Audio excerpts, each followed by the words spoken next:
Hello there, and welcome where curiosity drifts slow and steady, and science is less about sharp edges and more about the gentle hum that helps you rest. Tonight we're not looking up at the stars or counting the hours on a clock. Tonight we're going down. Not just under the waves you see at the shore, not just past the light-filled shallows, but far deeper, into a place where daylight has never reached, where pressure would crush metal, and where life has taken on forms so vast and strange they almost seem like myths that swam out of human imagination. But they're real, and they are still down there, hidden in the vast abyss. Our quiet voyage is all about the giants that still rule the deep. When I say giants, you probably think of whales or sharks, and yes, they are enormous, but the deep sea has its own champions, beasts with eyes the size of dinner plates, crustaceans stretched longer than a grown person is tall, creatures with bodies built for a world we will never walk in, yet they rule it as calmly as we stroll through a park.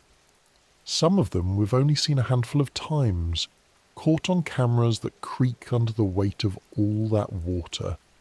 Some of them we know mostly from the scars they leave on others, and some are so mysterious that we can only guess how large they might grow, waiting for one to drift into the reach of our lights. But before we sink into the dark, I'd love to know, where are you listening from tonight? And what time of day is it for you as we wander through a world where time itself almost loses its meaning? In the deep sea there are no clocks, no sunrise or sunset, no seasons that can be felt, only a constant night. And here we are together, sharing this strange moment, you in your space, me here with these words, and out there, miles below, giants waiting unseen. If you find this journey calming, if the sound of these stories helps you slow down, or if it simply sparks a gentle wonder before you drift to sleep, I'd be so grateful if you gave this video a like and maybe subscribed. It helps this little corner of curiosity find others who might need the same quiet company you found. But don't worry, I won't linger on it. That's just a small request before we begin to lower ourselves into the cold black water. Because once we pass the sunlit surface and leave behind the last flicker of colour, the ocean becomes something else entirely. A world of giants, but not giants in the way you expect. Giants that stretch arms instead of legs, giants that move in silence instead of roars, giants that carry their own lights, flickering in the dark like floating cities. Down here, size takes on new meaning. In a place where food is scarce and survival is a daily gamble, some creatures grow to sizes that defy the rules we thought nature followed. It's the paradox of the deep, a place of scarcity that somehow still creates the colossal. As we drift deeper, imagine the layers slipping past. At first, the surface swells, blue and lively with fish you'd recognize. Then the twilight zone, where light fades to dim silver and colors blur. Deeper still, into the midnight zone, where the sun's reach has ended forever. Beyond that, trenches and plains where the pressure rises to hundreds of times what your body could bear, where the cold sinks close to freezing, and where life should by all rights give up. Yet it doesn't. Instead it flourishes in forms that seem sculpted from dreams and nightmares, and among them are the rulers, the giants, the beings that make us realize how small we are, not because of their size alone, but because of how little we truly know. The first of these rulers we'll meet is one you may already know by name but not by nature. It hunts where no sunlight shines, using sound instead of sight. It's a giant, but it breathes air like we do, and yet it spends most of its life in a realm we can barely touch. This is the sperm whale, the largest predator that has ever lived, larger even than any dinosaur that ever hunted on land. But let's not rush there just yet. Part of the wonder of this kind of journey is the descent itself. You see, the deep sea doesn't reveal itself all at once. You don't simply drop into the black and immediately find a squid longer than a bus waiting for you. No, the descent takes time. Time for the light to fade. Time for the silence to settle in. Time for your senses to adjust to the thought that you're going into a place where human bodies were never meant to survive. And in that gradual slide downward, you begin to feel the scale of what we're about to encounter. Even the water itself changes. At the surface it is warm, stirred by sunlight and currents. A little lower it begins to chill, go deeper still, and it becomes a world of cold so intense it feels endless. This temperature drop, this narrowing of conditions shapes the giants below. They live in stability, a constant darkness, a constant cold, a constant pressure. No seasons, no day or night, just the same environment stretching out for thousands of years. Imagine growing in such a place. You might grow slowly, but with nothing to disturb you, you might also grow endlessly. And that is one of the secrets of deep-sea giants.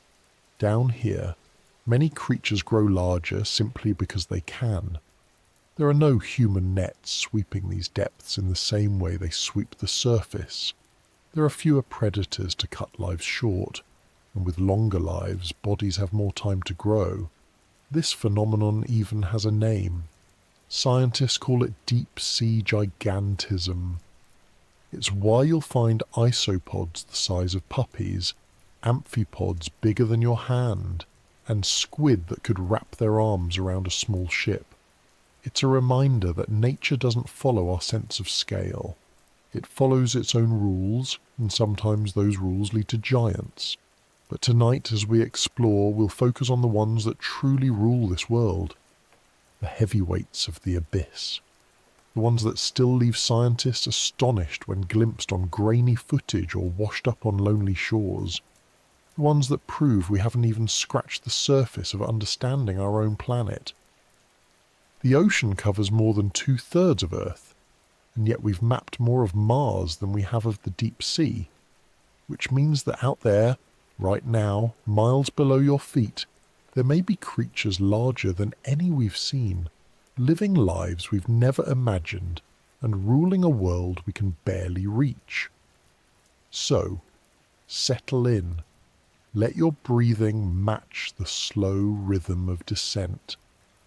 Picture the last traces of sunlight fading, the water turning darker, the pressure closing in, and let's meet the giants who still rule the deep. When most people think of giants in the ocean, their minds jump to whales, and they're not wrong. But in the deep sea, one species stands apart. It's not only one of the largest animals on Earth, it's the largest predator that has ever existed. Bigger than any Tyrannosaurus rex, bigger even than the marine reptiles that once ruled prehistoric seas. This is the sperm whale, a creature that can dive to depths where light has never been, holding its breath for over an hour at a time, and hunting prey so massive it's almost hard to believe. The sperm whale has been the subject of legends, literature, and endless speculation.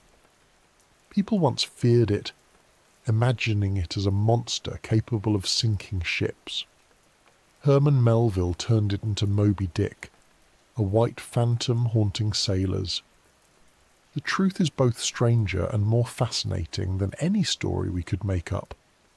Because this giant, while it breathes the same air we do, spends much of its life in a part of the world we can barely glimpse. The abyss. Picture a sperm whale in your mind. Its head makes up 1/3 of its body length. That's not an exaggeration. These whales can grow over 60 feet long, sometimes more, and nearly 20 feet of that is head. Inside that massive head is a chamber filled with a waxy substance called spermaceti, once hunted by humans to be used in lamps, lubricants, and even cosmetics. For centuries, no one quite knew what purpose it served for the whale. Some thought it gave the animal buoyancy, helping it sink or rise. Others suggested it was a shock absorber, cushioning that enormous head as the whale rammed prey or rivals. Today, most scientists believe the spermaceti organ is part of the whale's sonar system, an acoustic tool so powerful it borders on the unbelievable. Sperm whales navigate and hunt using echolocation. They send out clicks that travel through the water, bouncing off objects and returning as echoes. But these aren't just ordinary clicks. They're the loudest biological sounds on Earth. Louder than jet engines, louder than rock concerts. A sperm whale's click can reach over 230 decibels. For comparison, a shotgun blast is about 150. These sounds are so powerful that some researchers believe they can stun or disorient prey. Imagine living in darkness so complete you can't see your hand in front of your face. In that world, sound becomes vision. For the sperm whale, the clicks create a three-dimensional map of everything around it, from the faintest fish to the largest squid. It doesn't just hear the world, it sees with sound. And what prey could demand such a system? The answer lies in one of the most elusive animals known, the giant squid. Sperm whales are among the very few predators large enough, strong enough, and determined enough to pursue them into the depths. While we rarely witness the battles between whale and squid, the evidence is carved into the whales themselves. Many sperm whales have long scars, circular marks left by the suckers and hooks of squid. Sometimes these scars are the size of dinner plates, proof that the squid were not only enormous but also fought back. It's a duel between titans, hidden in black water far below where sunlight dies. And though the squid are rarely seen alive, sperm whales bring back the proof in their stomachs. Giant squid beaks, indigestible and unyielding, often pile up inside them, silent records of hunts carried out in a realm humans can barely enter. To reach such prey, sperm whales dive deeper than almost any other mammal. While most whales spend their lives near the surface, these giants plunge thousands of feet down.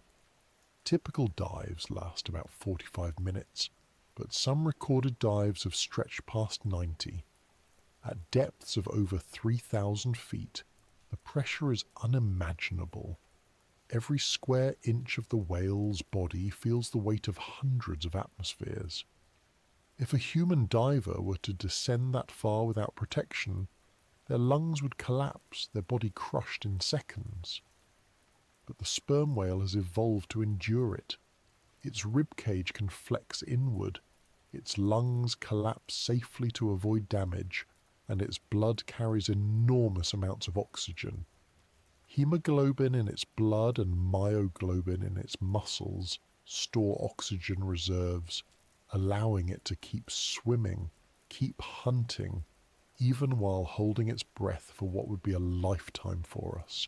And when it finally rises back toward the surface, it does so in stages, resting as it ascends to avoid problems with gases dissolving in its blood. Divers call it decompression sickness, or the bends. For the whale, the risk is real too, and studies suggest they may pause during their ascent to let their bodies adjust. Even giants have to be careful. What fascinates scientists almost as much as their biology is their culture. Because sperm whales don't just hunt and dive, they communicate. Those same clicks they use for echolocation can also form codas, patterns of sound shared between individuals. These codas seem to vary between groups, like dialects in human language. A whale born in one group may have a slightly different set of calls than a whale born in another. These variations aren't random. They're passed down, taught and shared, suggesting that sperm whales like us live in cultures. Families of whales called pods stay together. Led often by older females, they raise calves collectively, protect one another, and share hunting grounds. Males may roam farther, but females and young stay bonded, forming societies that stretch across the oceans. That bond may even extend to memory. Sperm whales live for decades, perhaps more than 70 years. Some may remember encounters from long ago, including with humans. During the height of the whaling era, they were hunted relentlessly for their oil, spermaceti and ambergris, a substance produced in their intestines that was once prized in perfumes. Ships armed with harpoons pursued them across the globe. Entire populations were decimated, yet they survived. And in the last century, with protections in place, their numbers have begun to recover, though not to what they once were. Even now, we're not certain how many roam the seas. They spend so much of their lives deep underwater that accurate counts are hard to make. But we know they are still out there, still diving, still hunting, still ruling the dark with thunderous sound. Ambergris itself is a reminder of just how strange these animals are. It forms when indigestible squid parts, like beaks, irritate the whale's intestines. Instead of passing through, the material becomes coated with waxy secretions, forming a lump that may eventually be expelled. When it washes ashore, ambergris can look like a dull grey stone. But once refined, it carries a musky scent that perfumers once called liquid gold. Whole economies once relied on it, all because a whale ate a squid. To study sperm whales is to face limits. We can tag them with instruments that record their dives, their sounds, their movements. We can follow them in ships, listen with underwater microphones, even fly drones above them. But we can't easily follow them to where they spend most of their time. They vanish into the deep, into a world we still can't reach for long, and so much of their life remains a mystery. Do they sleep as we do? How do they decide where to hunt? How do they navigate the endless black plains of the ocean floor? Some evidence suggests they may rest vertically, hanging in the water in groups, drifting in silence. Imagine coming across that. A wall of whales standing still in the water, like silent statues in a cathedral of black. In recent years, scientists have tried to decode their clicks, to see if meaning lies within the coders. Could it be that whales share information in ways we barely grasp? Could their societies be more complex than we ever dared to believe? We know their brains are the largest of any animal on Earth. A sperm whale's brain can weigh over 17 pounds. That doesn't automatically mean intelligence as we measure it, but it does suggest a capacity for complex thought, for memory, for communication. And when you combine that with their long lives and social bonds, it's hard not to imagine that their world, hidden from us, is richer than we've realized. When sailors first saw them, they called them monsters, but the more we learn, the more we see them for what they are. Survivors of centuries of human exploitation, hunters of prey that most of us will never see, engineers of sound navigating with thunderous clicks, giants of the abyss, reigning not with speed or claws or teeth alone, but with patience, endurance, and the ability to thrive in a world where we cannot go. And yet, the sperm whale is not alone in its kingdom. As we leave its massive shape behind, there are other giants waiting in the dark.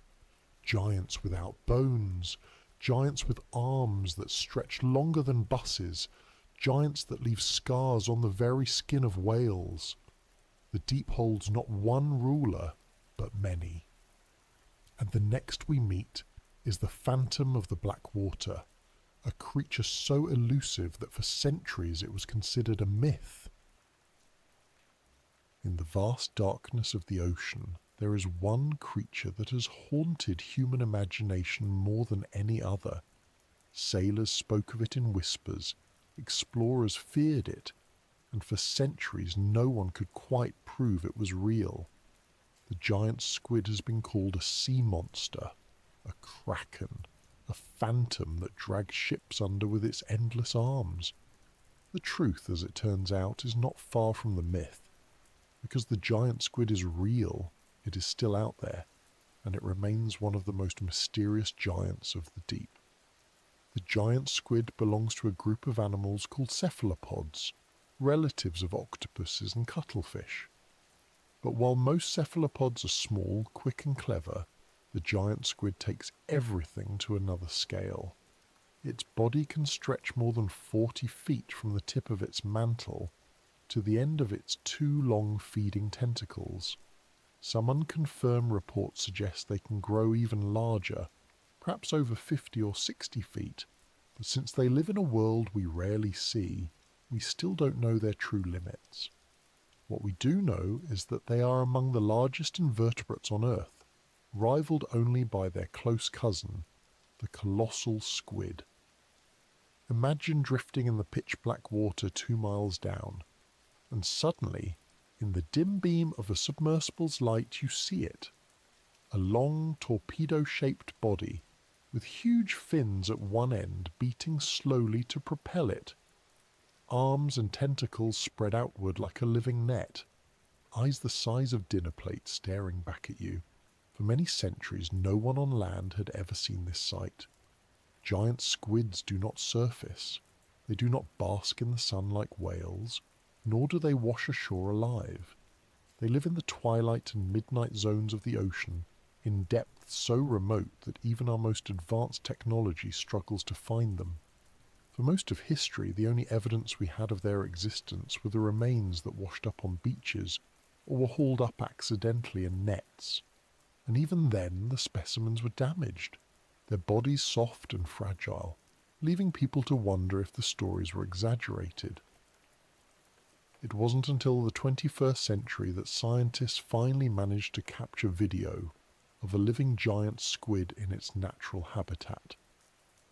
In 2004, Japanese researchers obtained the first photographs, and in 2012 they filmed one alive in the deep. That moment, grainy and otherworldly, was like watching a legend step into reality. The creature glided silently, its long tentacles moving with a grace that belied its size. For the first time, humanity could confirm what had only been rumour and scar before. Part of what makes the giant squid so fascinating is its biology. Those massive eyes are among the largest in the animal kingdom. Each one can be over 10 inches across. Why so big? In the deep sea, light is scarce. But even a little glow, such as the faint shimmer of bioluminescent creatures disturbed by movement, can reveal the approach of a predator. Scientists believe the squid's enormous eyes help it detect faint light at great distances, allowing it to spot the looming shadow of its greatest enemy, the sperm whale. A single glance may give it just enough warning to twist its body, release a cloud of ink, and flee. Down there, survival depends on fractions of a second. And then there are the arms. Like other squid, it has 8 shorter arms, each lined with suction cups. But the 2 feeding tentacles are different. They can stretch far longer, ending in powerful clubs covered with suckers and sometimes sharp hooks. These tentacles shoot out to capture prey, pulling fish or smaller squid into the grasp of the shorter arms, which then maneuver the catch toward the beak. The beak of a giant squid is no small thing. It is sharp, strong, and capable of slicing through flesh with ease. Even though the squid has no bones, no skeleton, this beak gives it the ability to tear apart prey that would otherwise be too large to swallow, and prey there must be. A creature of this size requires a tremendous amount of energy. They are thought to hunt fish, other squid, and perhaps anything they can catch in the blackness. But we know surprisingly little about their diet because sightings are so rare.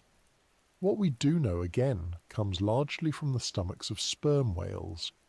Inside, researchers have found countless squid beaks, many from giant squid. In fact, some sperm whales appear to specialise in hunting them, diving to incredible depths to seek out these elusive phantoms, and the scars on whale skin suggest the squid do not go quietly. The idea of whales and squid locked in battle has captured imaginations for centuries. Sailors returning from long voyages told stories of tentacles wrapping around whales, pulling them under in a struggle so violent that the sea boiled with foam. The truth is probably less dramatic, but no less astonishing. The whale uses sound to track the squid, closing in with powerful sonar clicks, while the squid lashes back with arms and hooks. Even if the whale usually wins, the squid fights fiercely, leaving its marks behind. In that sense, every scar on a whale's face is a record of a battle deep in the abyss. But perhaps the greatest mystery of all is how little we truly know about these creatures. Their life cycle, their breeding habits, their migrations. Most of it remains hidden. Do they live solitary lives, wandering alone through the darkness? Or do they gather in groups somewhere beyond our reach? How long do they live? How fast do they grow? These are questions without firm answers. A few larval forms have been collected near the surface, tiny and delicate compared to the monsters they will become. Beyond that, we are left with speculation. What we do know is that they are soft-bodied and fragile. Despite their size, they are not armoured giants. Their bodies are made mostly of water, with little protection beyond speed and stealth. A giant squid cannot survive being dragged to the surface by nets. The change in pressure and temperature is fatal. That is why so many specimens wash ashore in poor condition, their bodies bloated and broken. It is one reason why our understanding of them remains so limited. To study them alive, we must go where they live, and that is something we're only just beginning to achieve. It's worth pausing to consider how much of their mystery is preserved by the ocean itself. The deep sea is not just another environment, it is a barrier. Pressure, darkness and distance shield its inhabitants from us. A whale may surface and breathe, a shark may swim near coasts, but the giant squid almost never enters our world. It remains locked in its own. Every rare glimpse reminds us of how incomplete our knowledge is. For all our satellites and technology, for all the maps of Mars and images from distant galaxies, there are still giants here on Earth that we barely know. Some of the earliest myths of sea monsters probably began with the giant squid. The Norse spoke of the kraken, a creature so huge it could wrap itself around ships and drag them to the bottom. Medieval sailors feared tentacles rising from the water without warning. Even in the 19th century, naturalists debated whether such a creature could exist, and when carcasses did wash ashore, they were often dismissed as exaggerations or misidentified as other animals. It took science a long time to accept what folklore had already suggested, that in the deep ocean, monsters are real, and the giant squid is not just a monster, it is an apex phantom. Not the top predator, since whales can bring it down, but a predator nonetheless. It hunts with stealth and speed, using tentacles as weapons, eyes as searchlights, and a brain surprisingly complex for an invertebrate. Cephalopods are known for their intelligence.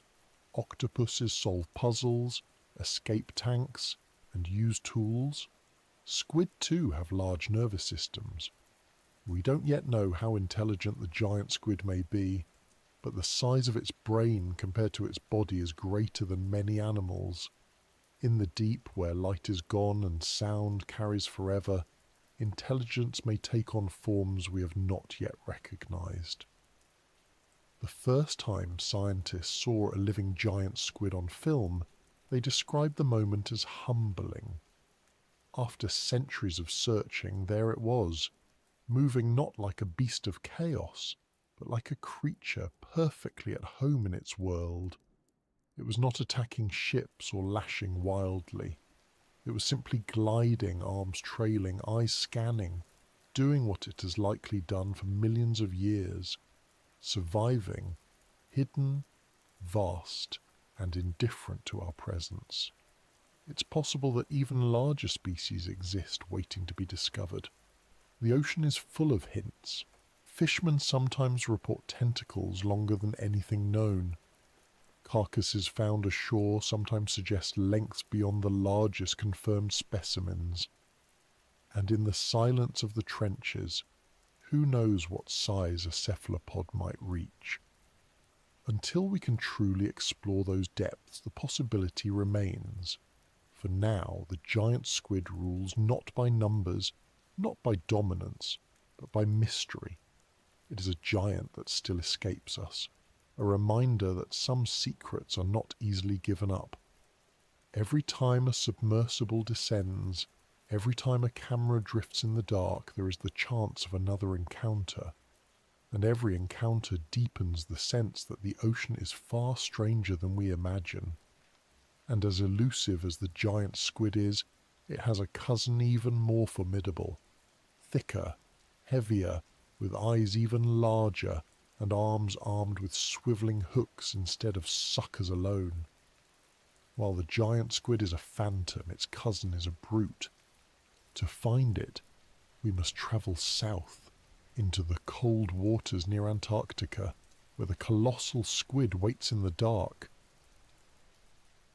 In the cold waters of the Southern Ocean, where the sun barely rises above the horizon in winter and icebergs drift like mountains, there lives a creature even more formidable than the giant squid.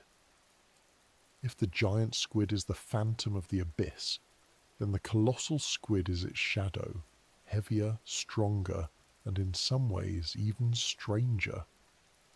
For years, many people assumed the giant squid was the ultimate cephalopod, the final word in size and mystery.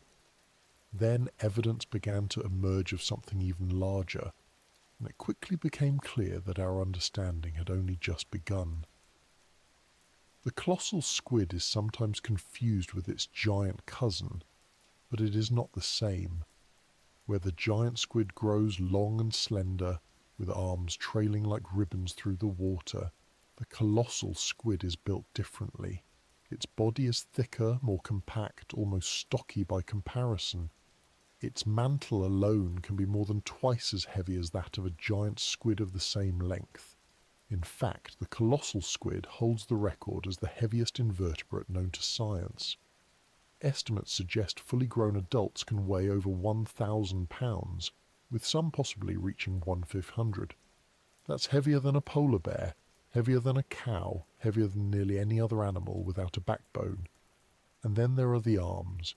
Like its cousin, the colossal squid has 8 arms and 2 longer tentacles, but here the similarities end. Instead of just rows of suction cups, the colossal squid's limbs are lined with rotating hooks. Some are sharp and swivelling, designed to dig in and tear. Imagine the difference between grabbing something with sticky pads versus grabbing it with grappling hooks. When this creature lashes out, it doesn't just cling, it cuts. The thought of it lurking in black water, arms bristling with hooks, is enough to explain why even the sperm whale, its greatest predator, emerges from battle scarred and battered. Its eyes are another marvel. If the giant squid's eyes are large, the colossal squids are enormous. Each one can measure over a foot across, the largest eyes of any animal alive today. Think about that. Bigger than the eyes of an elephant. Bigger even than the eyes of the great whales that dwarf it in length. These eyes are so big that they are almost hard to imagine fitting into a living creature. Why would an animal need eyes that size? Scientists believe it's to detect faint light at extreme depths. In particular, the glow of bioluminescent organisms stirred up by the approach of a predator like a whale. With such sensitive vision, The colossal squid may be able to sense danger long before it arrives, buying precious moments to flee into the darkness. Despite its terrifying equipment, the colossal squid is not a monster in the way stories once claimed. It is a predator, yes, but like all predators, it hunts to survive. Evidence suggests that it feeds on large fish, including the Patagonian toothfish, a species that itself can grow over 6 feet long. Some commercial fisheries in Antarctic waters have hauled up colossal squid that were hooked after attacking these fish on the lines. That's how some of the first intact specimens came to light.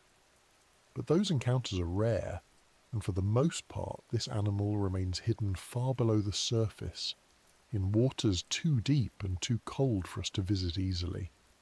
One of the most famous discoveries occurred in 2007, when a New Zealand fishing vessel accidentally caught a colossal squid in the Ross Sea.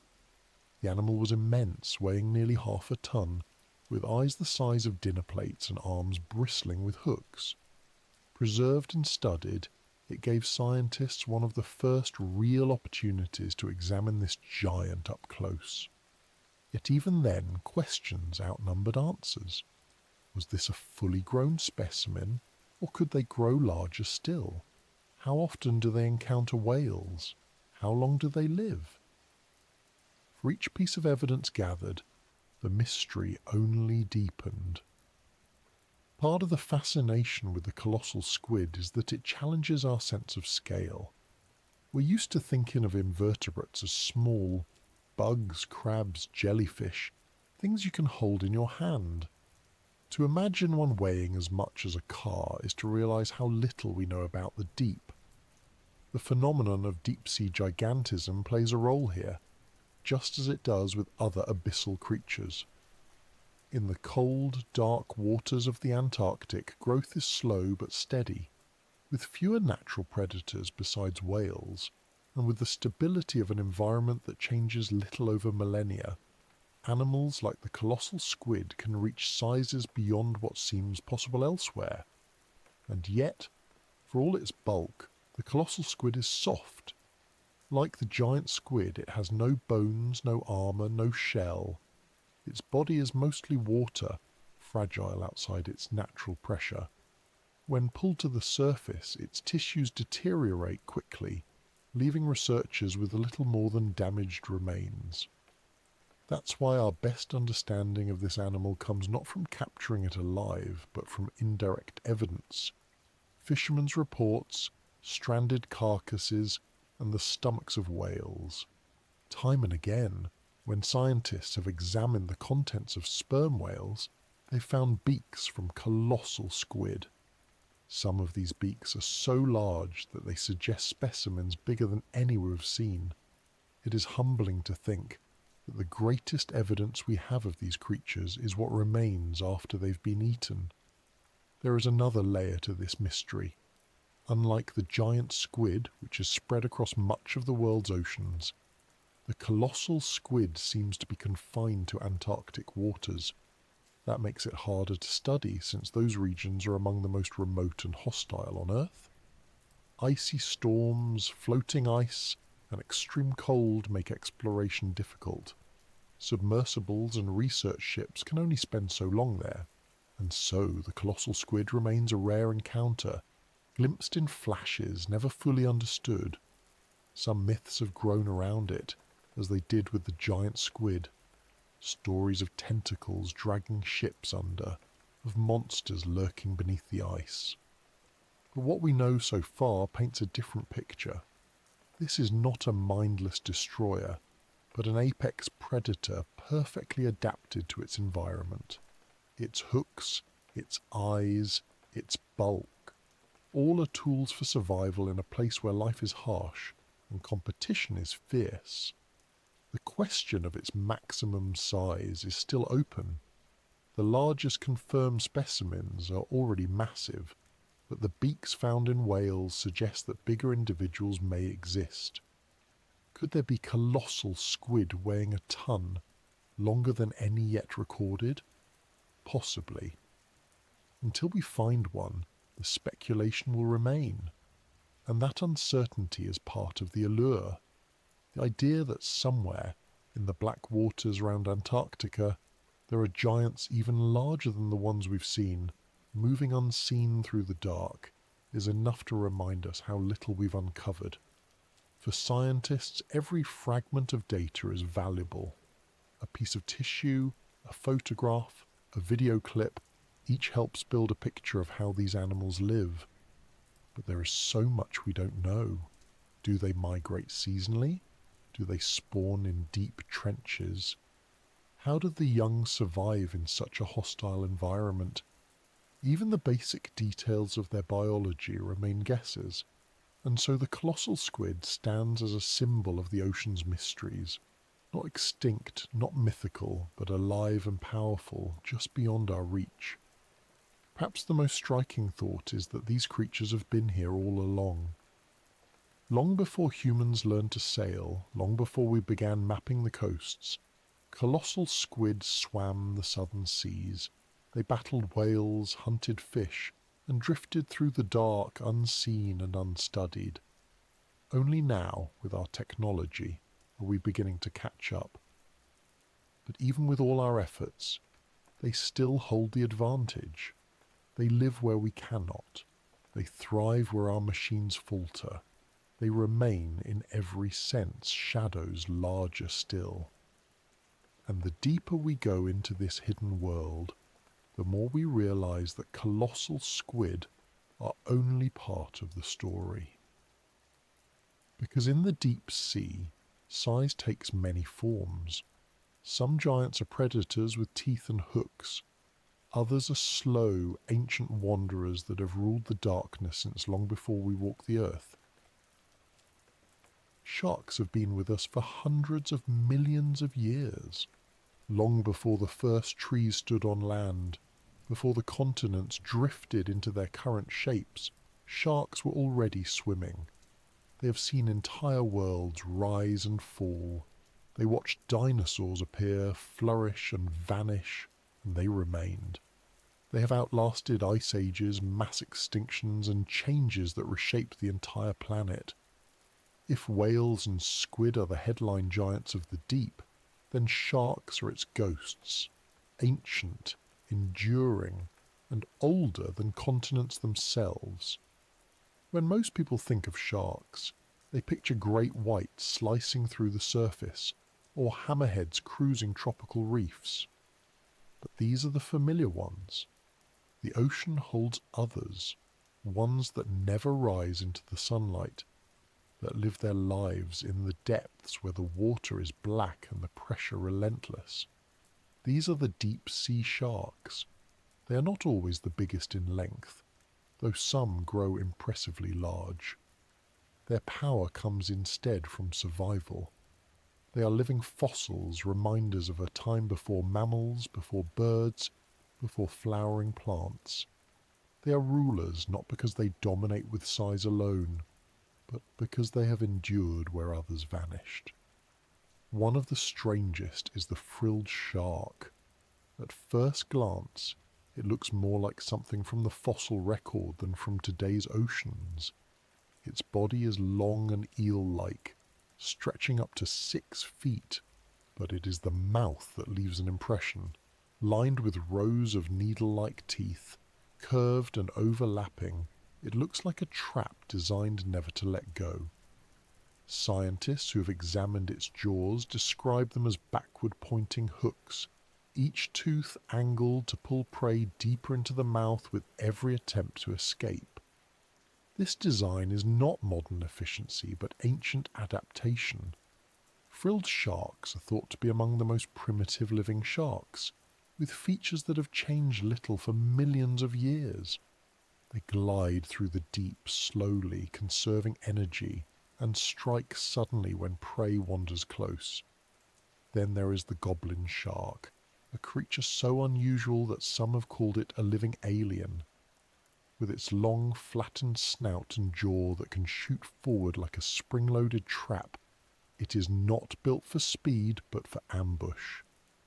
Found in depths of over 4,000 feet, goblin sharks spend most of their time in the dark, waiting for the chance to snap at fish or squid. When it attacks, its jaws extend outward faster than the eye can follow, grabbing prey with needle-sharp teeth. Its body is soft, its muscles weaker than shallow water species, a common trait of deep-sea animals. But in the world it inhabits, brute strength is less important than surprise.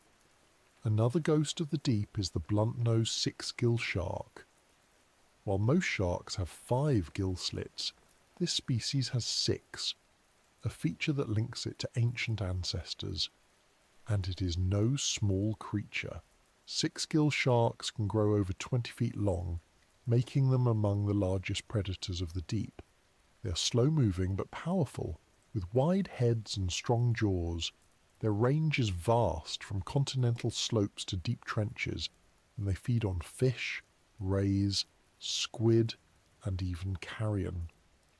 What makes them so remarkable is their lineage. Fossils similar to them date back over 200 million years, a time when Pangaea still existed as a single supercontinent. To see a 6-gill shark today is to see a design that predates many of the world's mountain ranges. In colder northern waters, another deep-sea giant drifts quietly through the dark, the Greenland shark. This species may not look impressive at first. Its body is sluggish, its movements slow, and its appearance unremarkable compared to the sleek forms of other sharks.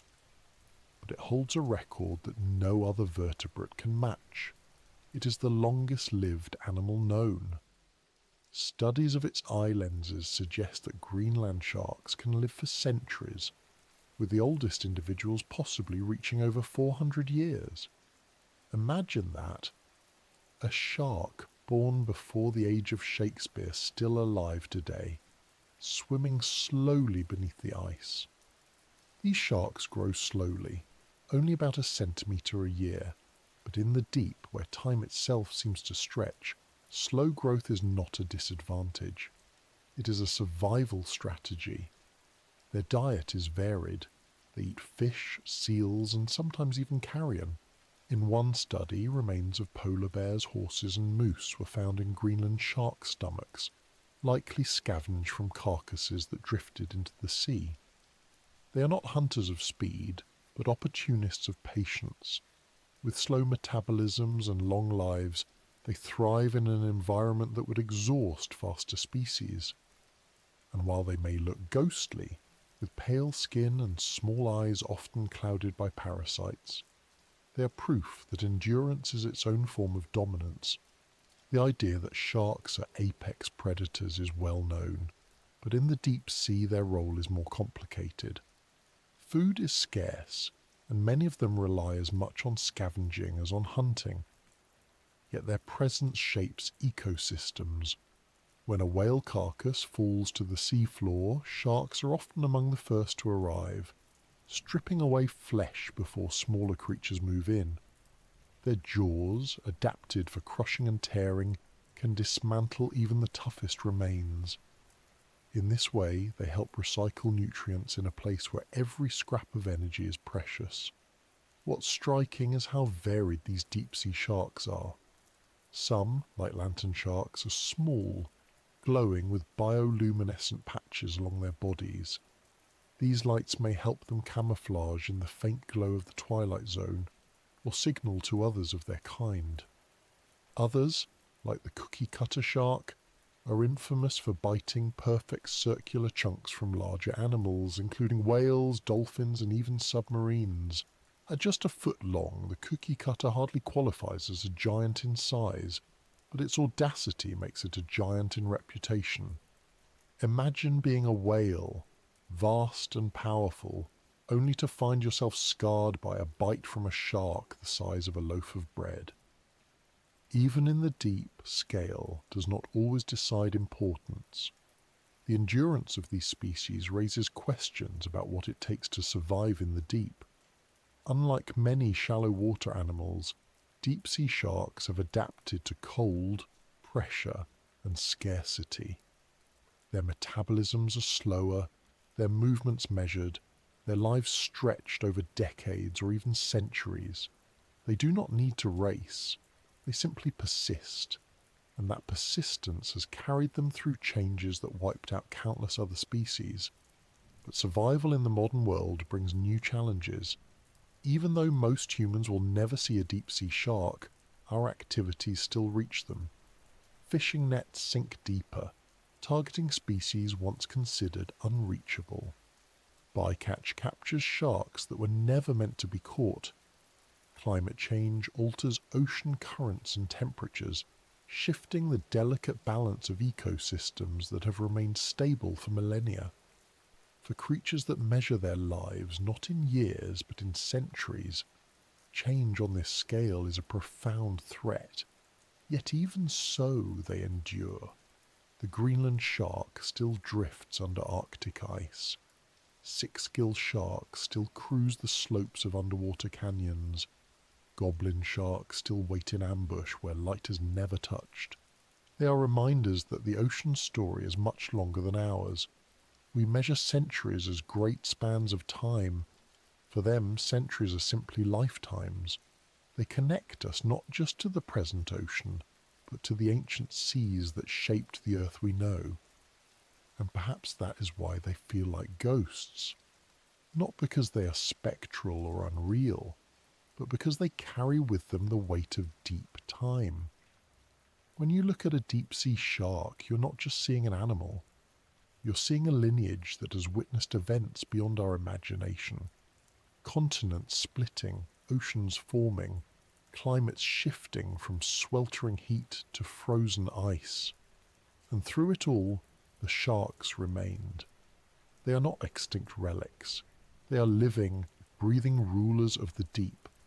Not always the biggest, not always the most spectacular, but always present, always watching, always enduring. In their silence, in their patience, in their unbroken survival, they remind us of what it means to be ancient and yet still alive. And as the journey continues, beyond even the realm of these ghosts, other giants appear. Not with bones, not with jaws, but with armoured shells and bodies that look like they belong to another planet entirely. They are the isopods, the crustacean behemoths of the abyss, and they wait in the darkness just ahead. Among the many sharks that inhabit the deep, two stand out as true titans. They don't match the great white in speed, they don't glide through coral reefs in the daylight, and they rarely appear in documentaries because they prefer the black depths where cameras seldom go. Yet in size, endurance and mystery, they surpass almost everything else. These are the blunt-nosed six-gill shark and the Greenland shark, two giants that move so slowly, so deliberately, and live for so long that they seem less like ordinary animals and more like guardians of deep time. The blunt-nosed six-gill shark is a reminder of the ocean's past. Most modern sharks have 5 gill slits on each side of their heads, but as its name suggests, this species has 6. That detail might seem minor, but it connects the animal to a much older lineage.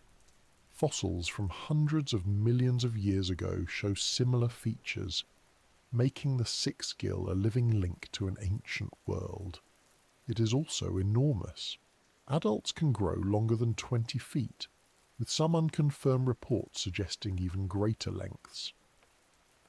Imagine a shark as long as a bus, moving slowly through the shadows of an underwater canyon. Unlike the sleek, streamlined hunters of the surface, the six-gill is heavier, bulkier, and built for the long game. Their bodies are adapted for the deep. They range across continental slopes and submarine canyons, usually found between 600 and 3,000 feet, though they can go deeper still. Some individuals venture upward at night to feed, then sink back into the dark by day. Their diet is varied: fish, rays, squid, crustaceans and carrion. They are opportunists, using patience rather than speed. Their jaws are wide, armed with serrated teeth designed to slice and crush. When a whale carcass falls to the seafloor, six-gill sharks are often among the first arrivals, tearing chunks of flesh from the immense body before smaller scavengers move in. Despite their size, encounters with them are rare. They are not aggressive toward humans, but divers who have been lucky enough to meet one describe the experience as humbling. To see a six-gill emerge from the gloom, its pale eyes reflecting the light, its body larger than a car, is to glimpse something primal. It is not flashy or fast, but it radiates presence. It is a giant that has survived by being patient, by conserving energy, by outlasting rather than outpacing. If the six-gill represents endurance through size and ancient design, the Greenland shark takes endurance to another extreme. Found in the icy waters of the North Atlantic and Arctic, this species may be the slowest moving shark of all, yet it holds a record unmatched by any other vertebrate: lifespan. Scientists studying the layers of proteins in their eye lenses have estimated that Greenland sharks can live for centuries. Some may reach ages of 400 years or more, making them the longest-lived vertebrates known. That means a shark alive today could have been born in the early 1600s, before Newton's laws of motion, before telescopes revealed Saturn's rings, before modern science even existed. They grow slowly, adding only a centimetre or two each year. Females don't even reach reproductive age until they are well over a century old. That pace seems unimaginable compared to our own lifespans, but in the deep, where everything moves at a different rhythm, it works. The cold water slows their metabolism, the scarcity of food demands efficiency, and their bodies seem built for a life measured not in decades but in epochs. Despite their slow movement, Greenland sharks are predators as well as scavengers. They feed on fish and seals, and they are known to take advantage of weakened or sleeping prey. Some studies suggest they may ambush seals by drifting silently near the surface ice, waiting for an opportunity. They also scavenge freely, consuming carrion that drifts into their path. Their stomachs have revealed some surprising finds: remains of reindeer, polar bears, even horses, likely from animals that died near the coast and ended up in the water. Nothing goes to waste in their environment, and the Greenland shark is perfectly adapted to make use of whatever it finds. They are not graceful creatures. Their skin is rough, their movements sluggish, their eyes often clouded by parasitic copepods that cling to the cornea and feed on tissue. These parasites may leave them nearly blind, but in the dark waters they inhabit, sight is not the primary sense. Instead, they rely on smell and the detection of vibrations to find food. Even half-blind, they continue to thrive. Their sheer resilience makes them seem less like hunters and more like enduring forces of nature, moving slowly through the centuries. The question of how they can live so long fascinates scientists. Part of the answer lies in their slow metabolism. In the near-freezing waters they inhabit, everything is slowed down. Heart rate, growth, cellular processes, all run at a pace that reduces wear and tear. Fewer damaged cells, fewer opportunities for age-related decline, but even that does not fully explain it. Their longevity is still a mystery, one that could teach us about aging not only in sharks, but in vertebrates in general. Studying them may hold clues about how to extend healthy lifespans, though capturing and keeping such giants is nearly impossible. Most of what we know comes from specimens caught accidentally in nets. There is a sadness in that too.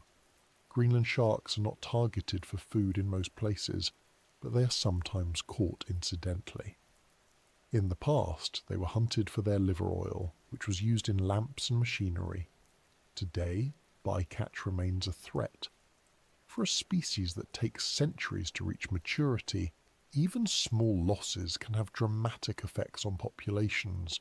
Every individual represents centuries of survival, centuries of slow growth, centuries of resilience. To lose one is to erase a history longer than entire human nations have existed. Both the six-gill and the Greenland shark remind us that being a titan is not always about speed or aggression.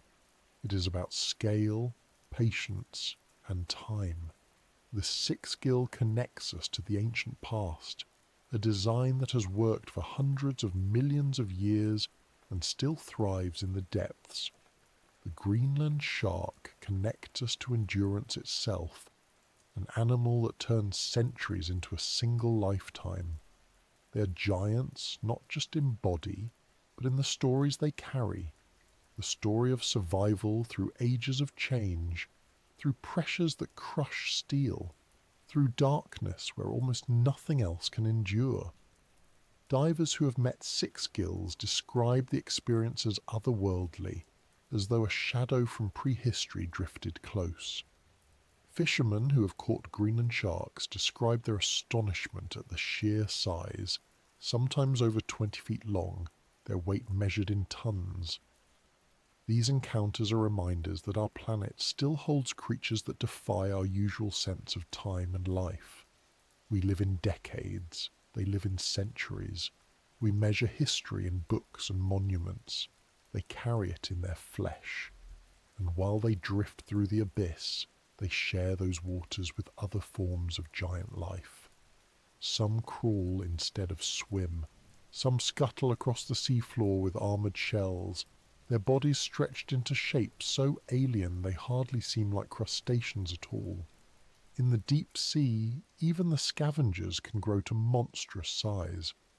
As our descent continues, we leave behind the slow titans of shark kind and move toward the realm of giant isopods, the pillbugs of the abyss, creatures that have turned the art of patience into an entire way of life. On land, pillbugs are tiny. You see them under rocks in gardens, rolling into little armoured balls when disturbed. They are so small and familiar that it's easy to overlook them, but in the deep sea, their cousins grow to sizes that transform them from something almost invisible into one of the most striking scavengers of the abyss. These are the giant isopods, creatures that look like pillbugs scaled up to the size of puppies, with segmented armour, twitching antennae, and eyes that stare unblinking into the dark. They live on the seafloor hundreds to thousands of feet below the surface, crawling across mud plains that stretch farther than any desert on land. Down there, food is scarce. There are no lush forests, no rivers bringing nutrients, no sunlight fueling plants. Life relies on what falls from above, scraps of organic matter, dead fish, carcasses of whales, and even the occasional shower of tiny particles drifting down from the upper layers of the ocean. This rain of food is called marine snow, but for scavengers like the giant isopod, snow alone isn't enough. They wait for larger meals, things that sink, things that die, things that become opportunities, and when the opportunity comes, they are ready. Giant isopods are equipped with strong legs and sharp mouth parts designed to tear and shred. When a large carcass hits the bottom, they swarm, clambering over one another to get a share. Video footage from submersibles shows them covering the remains of fish, squid, even sharks, their pale bodies shifting and writhing like an alien tide. They can gorge themselves to the point of immobility, stuffing their bodies until they can barely move. Then they retreat and wait, sometimes for weeks or months, surviving on what they've stored. In a place where meals are unpredictable, the ability to feast and fast is crucial. What makes them truly astonishing is their size. While their garden relatives measure just a centimetre or two, giant isopods can grow over 2 feet long and weigh several pounds. The largest species, Bathynomus giganteus, is the most famous, but there are several other large species spread across the deep Atlantic, Pacific and Indian Oceans. Their size is thought to be another example of deep-sea gigantism, the trend where some invertebrates grow far larger in the abyss than their shallow water relatives. Cold temperatures, high pressure and scarcity of predators all play a role, but the exact reasons remain debated. What is clear is that in the dark plains of the seafloor, being big offers advantages. Larger bodies store more energy, move farther to find food, and survive longer between meals. Despite their eerie appearance, giant isopods are not dangerous to humans. They are scavengers, not hunters. Their role is vital, recycling nutrients from the remains of larger animals, turning death into life. Without scavengers like them, the deep would become a graveyard of unprocessed remains. Instead, they break down what falls, feeding themselves and leaving scraps for smaller organisms. They are part of a chain that keeps energy flowing in a place where energy is desperately scarce. And their bodies look almost mechanical. The segmented exoskeleton forms overlapping plates, each one flexible enough to allow movement yet strong enough to protect. Their eyes, large and reflective, are composed of thousands of facets, giving them a wide field of vision suited for the faintest glimmers of light. Their antennae wave constantly, sensing vibrations and chemical cues in the water. Watching one crawl across the seafloor is like watching a living relic from another time, a creature that seems more at home in science fiction than in the natural world. Aquariums that have managed to keep giant isopods in captivity report strange behaviours. Sometimes they go for weeks without eating, ignoring food placed directly in front of them. At other times they devour meals with surprising speed. Their slow metabolism and unpredictable appetite make them challenging to study. Some have been known to survive over 5 years in tanks, feeding only occasionally. That endurance is a testament to how well adapted they are to the deep, where patience is not just a trait but a requirement. They are not fast movers. Their legs scuttle awkwardly, their bodies dragging over the mud. But speed is not necessary. They do not chase prey, they wait. They wander until chance brings them to food, or food to them, and when it does, they are relentless. Their strong jaws can strip flesh quickly, leaving only bones. Their armour protects them from other scavengers, though in the deep few animals bother with a creature so tough and so unappetizing. Predators prefer softer prey. The isopod's defence is its hardness, its resilience, its ability to outlast. The idea of a pill bug the size of a small dog unsettles some people. But in a way, it is simply nature repeating a pattern at a different scale. The same design that works in a garden works in the abyss. Segmented armour, scavenging habits, the ability to roll partially into a defensive curl. These features are as effective at 2 inches as they are at 2 feet. The deep sea magnifies the ordinary, taking what is familiar and turning it into something uncanny. The presence of giant isopods also raises questions about how life adapts to extreme environments. They are crustaceans related to crabs and shrimp, yet their bodies show how many different directions evolution can take. Instead of becoming streamlined swimmers or agile hunters, they became armoured walkers. Instead of relying on constant feeding, they rely on occasional gluts. Their strategy is survival by waiting, a strategy that has clearly worked for millions of years. Fossil evidence suggests that isopods have existed since the Carboniferous period, over 300 million years ago, while their giant deep-sea forms are more recent. The lineage itself is ancient, another example of endurance through time. In some ways they symbolize the deep itself, silent, slow, patient, and strange. They are not the dramatic hunters that dominate documentaries. They do not leap, slash, or roar, but they are essential. They remind us that giants come in many forms. Some rule through speed, some through strength, and some simply by being there, always present, waiting, doing the work that keeps everything else alive. And though giant isopods may look alien, they're connected to us in ways we rarely notice. The pillbugs in your garden are distant relatives. The same lineage that scuttles under your feet also sprawls across the seafloor miles down. It's a humbling thought that the boundary between the familiar and the alien is thinner than it seems. What looks monstrous at one size is ordinary at another. Scale changes perception, but not the essence of life. Scientists suspect there may be even larger isopod species yet to be discovered.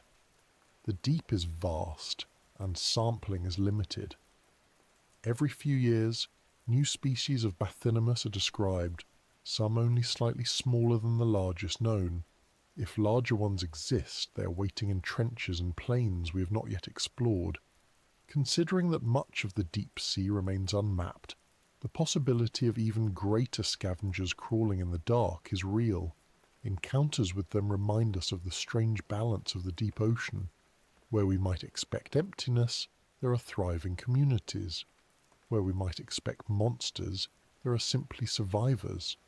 And the giant isopod, though it looks like a creature from a nightmare, is nothing more than a patient recycler, a custodian of the abyss, turning death into the fuel of life. The sight of one crawling across the seabed might unsettle the imagination, but it is also oddly calming. It does not lunge or attack. It does not hurry. It just moves methodically across the endless plains of the sea floor, doing what it has always done. In that way, it represents a kind of quiet certainty. A certainty that even in the darkest, most hostile places, life finds a way to endure. And as we follow it across the mud, we begin to notice other shapes. Not armoured ovals, but long, spindly legs stretching out like walking scaffolds. Another kind of giant emerges from the dark, not rolling into a ball, but striding across the bottom with a span so wide it seems impossible. Ahead of us waits the spider crab, a giant that wears its skeleton on the outside like steel beams, reminding us once again that in the deep scale and form can take any shape. Among all the creatures of the deep, few look stranger than the Japanese spider crab. While most giants of the abyss rule with bulk or hidden strength, this one rules by reach. Its body is not large compared to whales or squid, but its legs stretch outward in a lattice of impossible span. Fully grown, its legs can reach across 12 feet from tip to tip. Imagine a dinner table, then picture it walking, slowly, across the seafloor. It is the largest arthropod alive today, and it looks like a piece of scaffolding come to life. A walking web of steel that roams the dark waters off Japan. The Japanese spider crab is not a new discovery. Fishermen in Japan have known about it for centuries, sometimes catching it in their nets, sometimes pulling up shells from the deep. But to most of the world it remains an alien sight. Its body, a spiny dome, is only about 1.5 feet across. It's the legs that make it monstrous. Long, jointed, thin but strong, they stretch outward in every direction, giving the animal a shape that seems almost mechanical. When it moves, the legs lift and fall in slow rhythm, like a machine with many levers working in perfect balance. Despite its alarming size and appearance, it is not a predator of fearsome reputation. The spider crab is more scavenger than hunter, feeding on carrion, mollusks and detritus. Its claws are strong enough to crack shells, but it is not built for speed. It does not chase. Instead, it walks patiently across the bottom, searching for food. The slow pace fits the world it inhabits, where rushing wastes energy and patience ensures survival. One of the most striking things about this crab is how it blends into its environment. Its shell is often covered with sponges, algae, and other small organisms, which it sometimes deliberately attaches as camouflage. This disguises it against the rocky seafloor, breaking up its outline. To a predator, it may look like nothing more than part of the terrain. To a scavenger, it may look like just another rock. In the deep, where visibility is limited, deception is a powerful tool. The Japanese spider crab is also remarkable for its lifespan. Many crabs live only a few years, but this species can live for decades, possibly up to a century. That longevity, combined with its size, makes it a true giant among arthropods. Over those decades, it molts its shell many times, each time shedding the old exoskeleton and expanding into a new one. Molting is dangerous. Without its hard armor, the crab is vulnerable until the new shell hardens. But over time, this process allows it to grow larger and larger, stretching its legs until it becomes the colossal walker of the deep. Its habitat ranges from shallow waters during spawning season to depths of over 2,000 feet, where the pressure is immense and light never reaches. Down there, its spindly frame is perfectly suited for life on the bottom. Long legs allow it to move across uneven terrain, stepping over rocks and debris that would block smaller creatures. Its claws extend its reach even further, allowing it to grab food without having to move its entire body. It is a creature designed for reach rather than speed, patience rather than pursuit. Encounters with them in the wild are rare. Most people who have seen one have done so in aquariums, where a handful are displayed. Behind glass their size becomes obvious. Standing near one, you realize just how far those legs can stretch, and how alien they look when moving in rhythm. They are both mesmerizing and unsettling, like a machine built by something not quite human. Yet in the ocean, they are simply another example of form following function. Long legs mean a wider search area for food. Strong claws mean access to hard-shelled prey. A camouflaged body means survival against predators. Each part of the design serves a purpose, and together it creates one of the most extraordinary crustaceans on Earth. For centuries, the spider crab has also been a part of human culture in Japan. Stories and legends describe them as strange beings, sometimes even as spirits. In some regions, they have been harvested for food, though their rarity and the difficulty of catching them at great depths has kept them from being common. In modern times, conservation concerns have grown. Overfishing, habitat destruction, and climate change threaten many marine species, and the spider crab is no exception. Its slow growth and long lifespan make it vulnerable to population declines, since recovery takes decades. Scientists studying the spider crab face challenges similar to those studying other deep-sea giants. Bringing one to the surface often proves fatal. The change in pressure and temperature stresses their bodies, and many do not survive long in captivity. Even when they do, their behaviour can be altered by the artificial environment. Watching one behind glass offers only a glimpse of its natural life. To truly understand it, we would need to follow it into the dark, into the cold plains where it walks unseen. But that is not easy. The deep ocean remains one of the hardest places to study, and creatures like the spider crab remain partially hidden simply because they live where we cannot. What fascinates researchers is not just their size, but what that size tells us about evolution in the deep. Crustaceans as a group have pushed their bodies into many forms: tiny shrimp, armoured lobsters, delicate krill. The spider crab represents the extreme of one strategy: stretch outward rather than grow bulky. Its body is compact, but its legs expand its reach, making it appear far larger than it truly is. This is a different kind of gigantism, one based not on mass but on span. It is a reminder that being a giant does not always mean being heavy. Sometimes it means being wide enough to touch more of the world. And in the deep, where food is rare, that span makes all the difference. A spider crab can cover more ground with fewer steps, reaching food sources others would miss. Its long arms allow it to probe crevices, to grab what smaller crabs cannot. Every inch of leg is an extension of survival. It may look bizarre to us, but in its world it is perfectly logical. When you picture one walking across the seafloor, imagine the silence. No rushing, no thrashing, just legs lifting and falling one after another, like a slow-motion dance. The crab is not in a hurry. It has decades ahead of it, decades to feed, to molt, to wander. In that silence, it becomes part of the landscape itself, a moving piece of the seabed that shifts only when food demands it. Encounters with spider crabs remind us again of the scale of life in the ocean.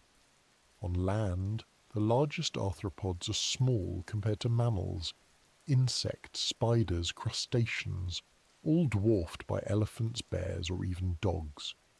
But in the sea, freed from the constraints of gravity and supported by water, arthropods can grow far larger.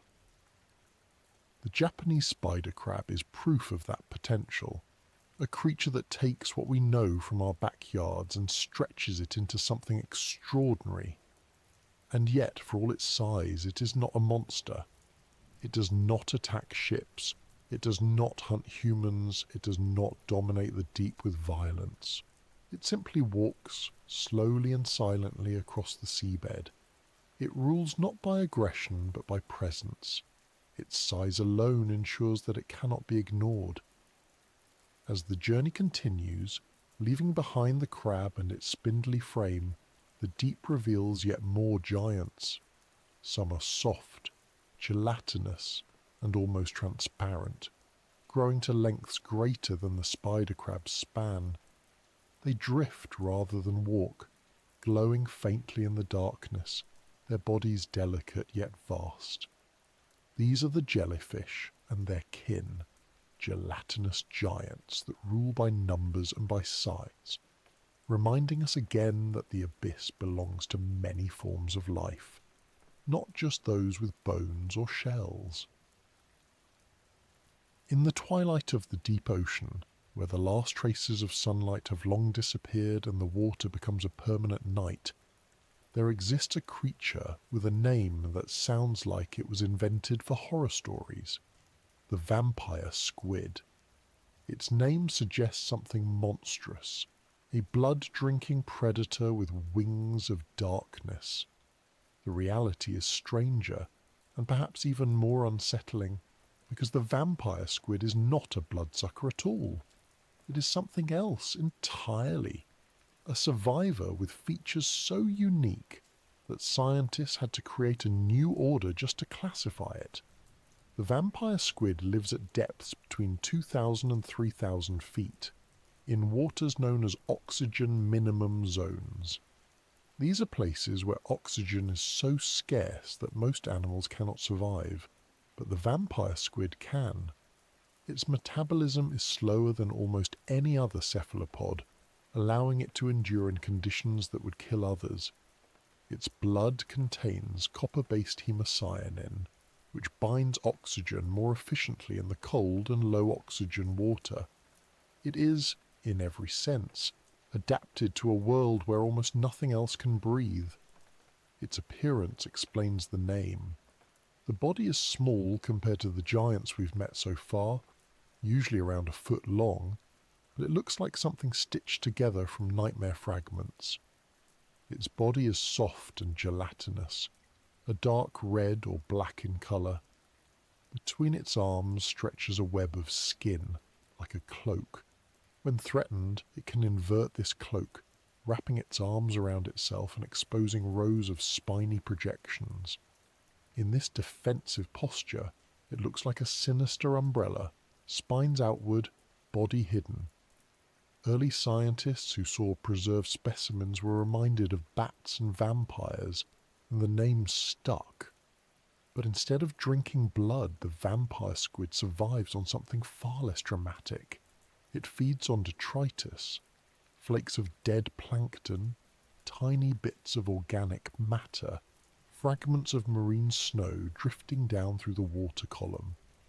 To catch this rain of debris, the vampire squid extends two long retractable filaments covered in mucus and sensory cells. These filaments act like sticky fishing lines, collecting whatever drifts past. The squid then draws the material back toward its mouth, wrapping it in mucus and forming it into food. In a world where large prey is scarce and oxygen is limited, this strategy is brilliant. It makes the vampire squid one of the very few animals adapted to feed almost entirely on detritus in the deep. Its behaviour is as strange as its body.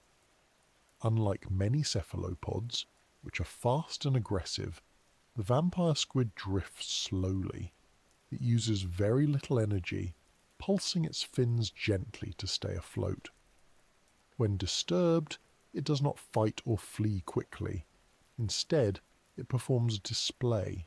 It flips inside out, cloaking itself in its own webbing, and flashes bioluminescent lights along its body. The tips of its arms glow with blue light. Its body pulses with shifting patterns. In the pitch black, this can confuse predators, startling them long enough for the squid to drift away.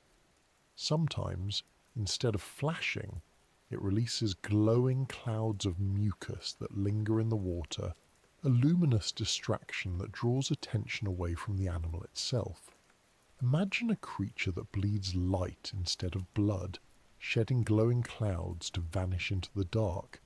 The vampire squid belongs to its own order, Vampiromorphida, and has no close living relatives. It is a lineage that branched off from other cephalopods millions of years ago and has remained distinct ever since.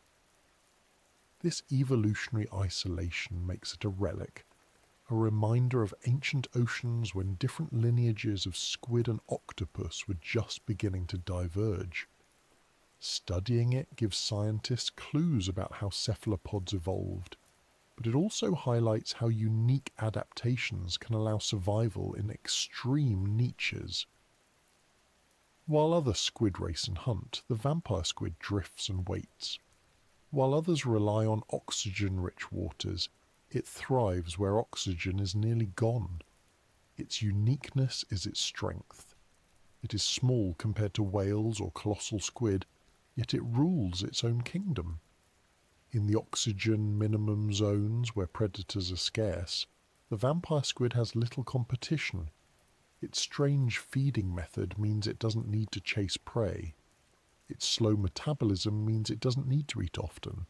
It is not a giant in length or weight, but it is a giant in terms of survival strategy. Few animals can claim such dominance over such a hostile niche. Encounters with it are rare. The depths it inhabits are difficult to study, and its fragile body makes it almost impossible to capture intact. Submersibles occasionally catch glimpses of it, drifting silently with its cloak spread, arms trailing. Video footage reveals how delicate it is, moving with a softness that contrasts with its intimidating name. To see one alive is to realize that the vampire squid is not a monster but a marvel. It is a creature perfectly balanced between fragility and endurance. Its role in the ecosystem is also important. By feeding on detritus, it recycles material that would otherwise drift uselessly. In doing so, it keeps energy moving through the system. It is part of the great chain that connects the surface world with the deep. The plankton that bloom in sunlight eventually die and drift down. The vampire squid gathers their remains, turning the waste of the upper ocean into sustenance for itself. It is a link between light and darkness, between the sunlit world above and the abyss below. The vampire squid also demonstrates how misleading names can be. To call it a vampire is to imagine fangs and predation, but its reality is gentler, slower, stranger. Its cloak is not for attack, but for defense. Its glowing clouds are not weapons, but distractions. Its filaments are not harpoons, but fishing lines for dust. Yet the name captures something true, if not literal. In its black cloak, drifting in eternal night, glowing faintly in the dark, it does look like something out of a Gothic dream. Perhaps that is why the name has endured.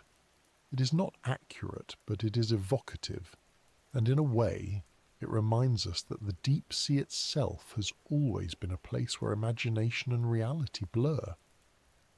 What remains mysterious is how many of them there are, how widely they are spread, and how long they live. Their fragile bodies leave little fossil evidence. Their soft tissues decay quickly when they die. Much of what we know comes from rare captures and video recordings. For all we have learned, they remain elusive, drifting in silence where our eyes cannot follow. They are not giants of bulk, but they are giants of endurance, specialists in a niche that seems impossible.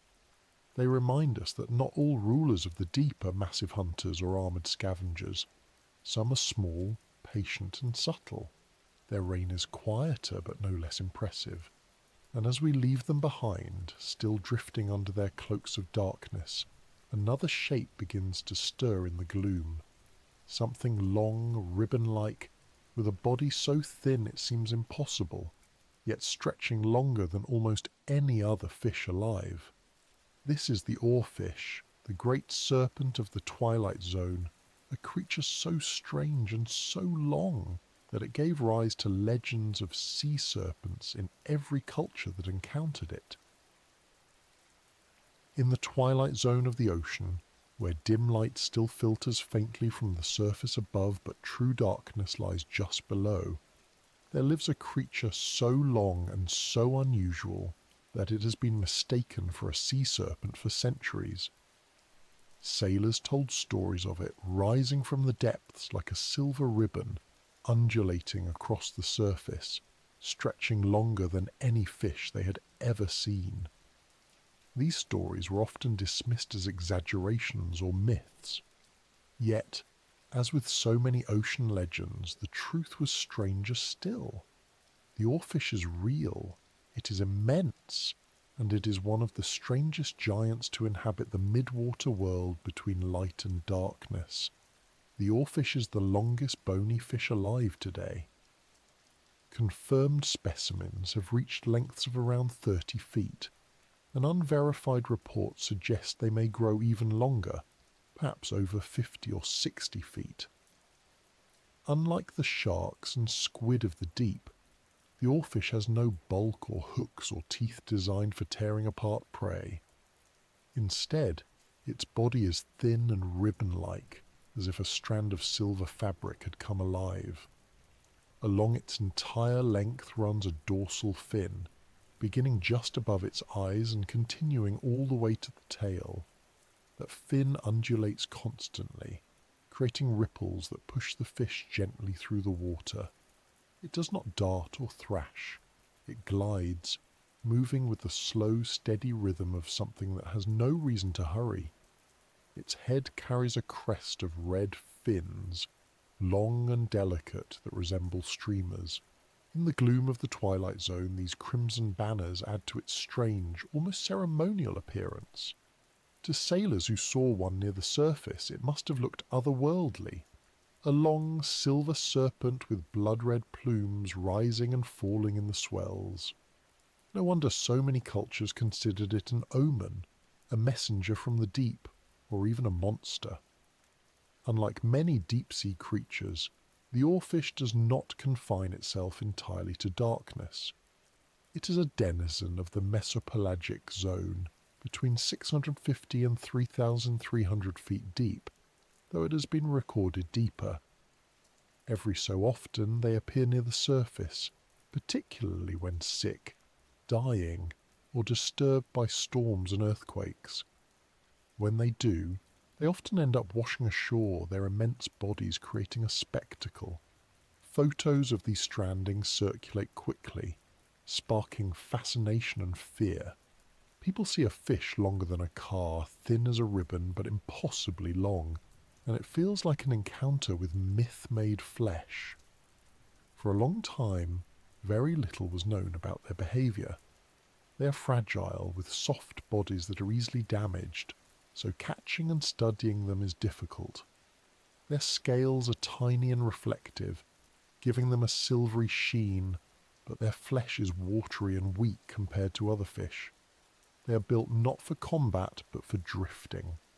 Their mouths are small, toothless, and designed for eating plankton, krill, and tiny fish. They do not chase prey but simply open their mouths and take in what passes. It is a strategy of patience, relying on the constant rain of life in the ocean's middle depths. Their reproductive habits are still not fully understood. It is believed that females release buoyant eggs into the water, which then drift with the currents. Larvae hatch near the surface and gradually descend as they grow, joining the twilight world of their parents. Sightings of juveniles are extremely rare, leaving much of their early life cycle shrouded in mystery. What makes them stand out most beyond their size is the way they move. Unlike most fish, which propel themselves with tails, the oarfish swims by creating waves along its long dorsal fin. This allows it to hover almost vertically in the water, head pointed upward, body trailing below like a drifting banner. Submersible footage has captured this posture, revealing a fish that seems less like an animal and more like a living ribbon suspended in space. To see it is to be reminded that the ocean often produces shapes that defy expectation, forms that look more like imagination than reality. Throughout history, oarfish have been linked to sea serpent legends. From the Mediterranean to the Pacific, sailors spoke of long, snake-like creatures rising from the depths, glinting silver, sometimes stretching as far as the eye could follow. These accounts often match the appearance of oarfish perfectly. In some cultures, they were considered omens of earthquakes or tsunamis, their rare appearances interpreted as warnings from the deep. While there is no scientific basis for that belief, the association persists. The mystery of why they occasionally surface has only added to their legend. Encounters with the living oarfish are so rare that each one becomes an event. In 2013, 2 washed up in California within days of each other, sparking headlines worldwide. Divers and researchers who have glimpsed them alive describe them as ethereal, moving with slow grace, their bodies shimmering like mirrors in the dim light. Unlike sharks or squid, which exude raw power or alien menace, the oarfish exudes strangeness. It does not fit the patterns we expect from fish. It does not hunt. It does not flee quickly. It simply exists, stretched out like a silver thread across the water column. From an evolutionary perspective, their design makes sense. In the deep, energy efficiency is everything. A long, thin body requires less muscle to maintain buoyancy. Feeding on plankton means they do not need powerful jaws. Their slow swimming conserves energy.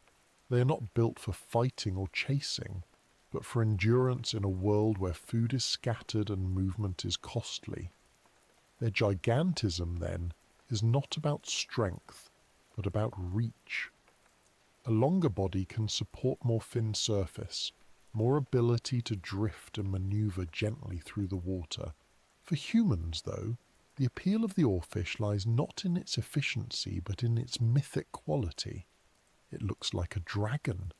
It looks like the very image of a sea serpent. In every culture that has seen it, it has sparked imagination. And yet, unlike the monsters of legend, it is harmless. It drifts, it feeds quietly, it avoids confrontation. It is a giant that rules not by force but by presence. Its appearance alone is enough to inspire awe. The oarfish reminds us that the ocean's giants take many forms. Some are predators with jaws and hooks, some are scavengers armoured in shells, some are drifters that glow faintly in the dark. And then there is the oarfish, a ribbon that threads through the twilight zone, its body shimmering silver, its fins glowing red, its presence both real and mythic. And as we follow it deeper, letting its long body vanish into the gloom, the lights of other creatures begin to appear. Pinpricks of blue and green, flares of sudden brightness, entire bodies glowing softly like lanterns in the dark.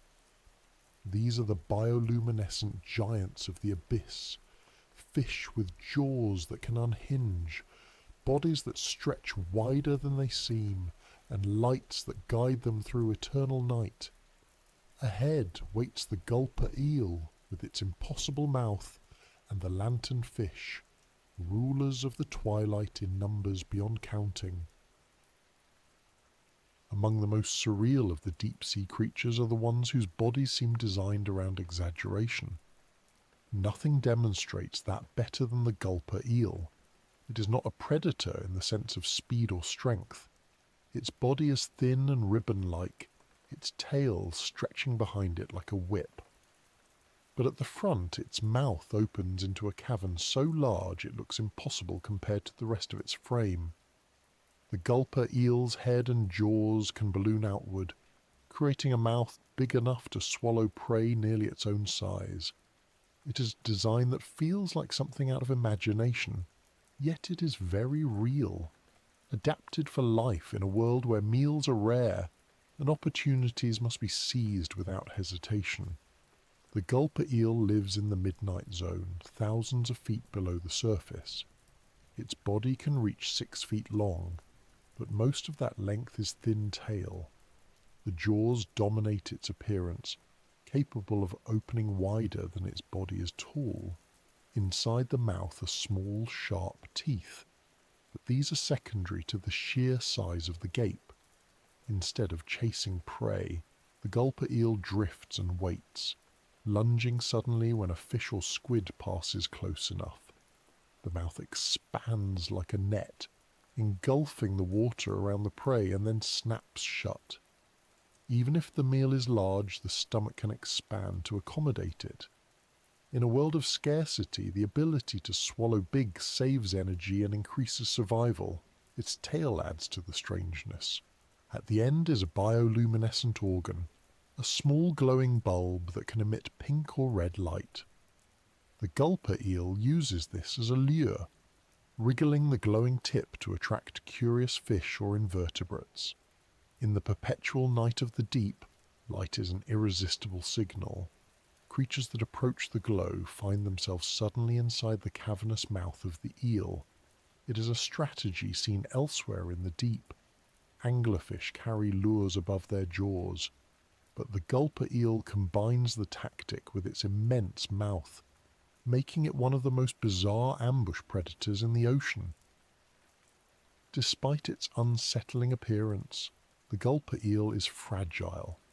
Its body is soft, its muscles weak, its bones light. It is not built for battle or for powerful swimming. It survives by efficiency, conserving energy and striking when the chance arises. This design means it cannot be easily studied. Caught specimens often collapse under the change in pressure, their bodies unable to withstand the surface environment. What we know of them comes from rare deep-sea footage, trawls that bring back damaged specimens, and occasional lucky encounters. Each glimpse adds to our understanding, but the full picture of their lives remains hidden. They are not alone in their realm. Sharing the midnight zone are lanternfish, among the most numerous vertebrates on Earth. Individually they are small, usually only a few inches long, but in terms of biomass they may be the most abundant fish in the world. Some estimates suggest that lanternfish as a group make up more weight than any other vertebrate species combined. Their numbers are staggering, and in the twilight and midnight zones they are the true giants, not in body size but in influence. Lanternfish are named for the bioluminescent organs that line their bodies. These tiny lights glow in patterns that vary between species. Some use them for camouflage, matching the faint glow of the surface above so predators below cannot see their silhouettes. Others use them for communication, signalling to mates or members of their shoals. In the deep, where sight is limited, light becomes language, and lanternfish speak fluently in it. Every night, lanternfish perform one of the greatest migrations on Earth. As darkness falls, they rise from the deep, sometimes thousands of feet upward, to feed on plankton near the surface. At dawn they descend again, retreating to safety in the dark. Billions of lanternfish participate in this daily cycle, moving so much biomass that they influence entire oceanic systems. Submariners in World War II once mistook their dense shoals for false seafloors on sonar. So thick were the clouds of fish that they reflected signals like the seabed itself. Scientists call this phenomenon the deep scattering layer, a zone where light and sonar bounce back not from rocks but from the bodies of countless animals. Lanternfish are the backbone of this layer, creating a false floor of life that shifts upward and downward with the sun. Their role in the ecosystem cannot be overstated. They feed on plankton and in turn are preyed upon by squid, larger fish, whales, and seabirds. They are the great middle link of the ocean, transferring energy from the smallest producers to the giants above. Without them, the chain would collapse.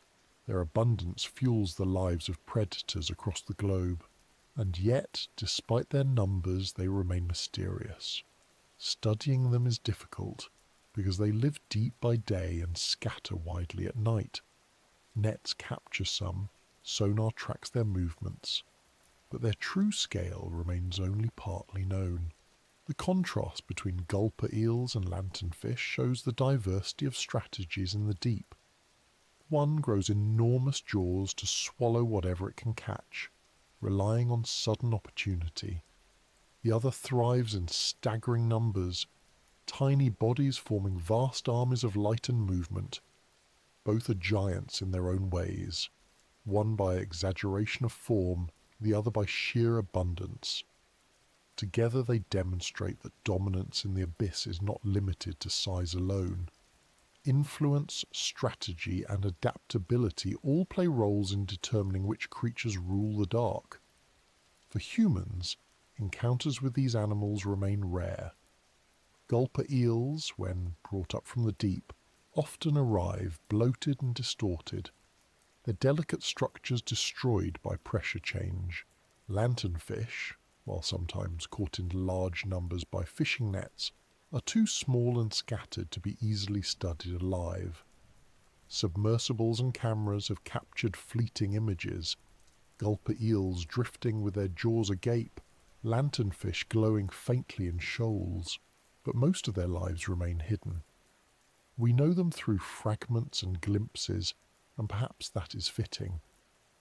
The deep sea does not reveal its secrets easily. Still, the evidence we do have is enough to remind us of their importance.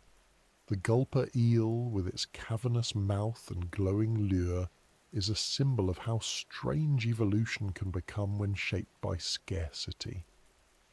The lanternfish, with its glowing organs and mass migrations, is a reminder of how abundance can exist even in darkness. One is rare, one is common. One inspires unease, the other barely registers in our imagination. Yet both are essential, both are rulers of their own domains. And as we pass them by, drifting deeper still, the forms become stranger.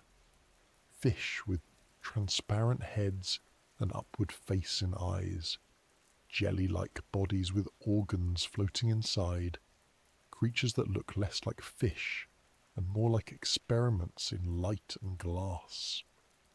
Ahead waits the barrel eye with its crystal dome of a skull and other gelatinous marvels that show us how far life can stretch its designs in the black heart of the ocean.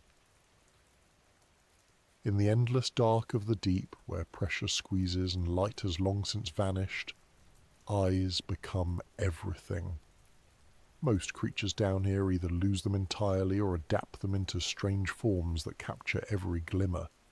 But among all of them, none looks stranger than the barrel-eye fish. It is a creature that seems almost too bizarre to be real, with a head that is transparent like glass, and a pair of eyes glowing green set inside the dome. To look at it is to feel like you're looking at an unfinished design, a prototype that somehow escaped into the real world. And yet, it has survived for millions of years, thriving with an adaptation so unique that it still astonishes every scientist who studies it. The barrel-eye fish, also known as Macropinna microstoma, is not large compared to whales or squid. Its body measures only a few inches long, about the size of a human hand, but its head changes everything. The dome on its skull is filled with clear fluid, and through it you can see the strange tube-like eyes pointed upward toward the surface. The first time scientists captured video of it alive, it looked like a science fiction creation. A living, breathing fish with a transparent head and emerald orbs moving inside like the lenses of a telescope. For decades, this fish was known only from damaged specimens pulled up in nets. Those specimens always arrived with the transparent dome collapsed, leaving researchers with only partial clues about its anatomy. Drawings and descriptions suggested odd structures, but no one could confirm them. It wasn't until submersibles captured one alive in 2009 that the full picture became clear, and when it did, it shocked even those who had spent lifetimes studying the deep. The living animal floated calmly, its head glowing faintly as light refracted through the dome, its eyes moving within like tiny telescopes, rotating inside the transparent shield. Suddenly, what had been mystery became reality. The design is genius in its own strange way. In the deep sea, most predators and prey are silhouetted against the faint light above. To detect them, many animals develop upward-facing eyes. The barrel eye takes this to the extreme. Its tubular eyes are enormous compared to its body, maximizing light capture. They peer upward constantly, scanning for the outlines of prey drifting above. Transparent domes around the eyes protect them from stings and damage, particularly from the tentacles of siphonophores, colonies of jelly-like animals that drift through the water with long venomous threads. The barrel eye often steals food from these colonies, darting in to snatch prey caught in the tentacles. Its armoured dome lets it reach into danger without harm, while its eyes track movements above. Even stranger, the eyes are not fixed. They can rotate inside the dome, pointing not only upward but also forward.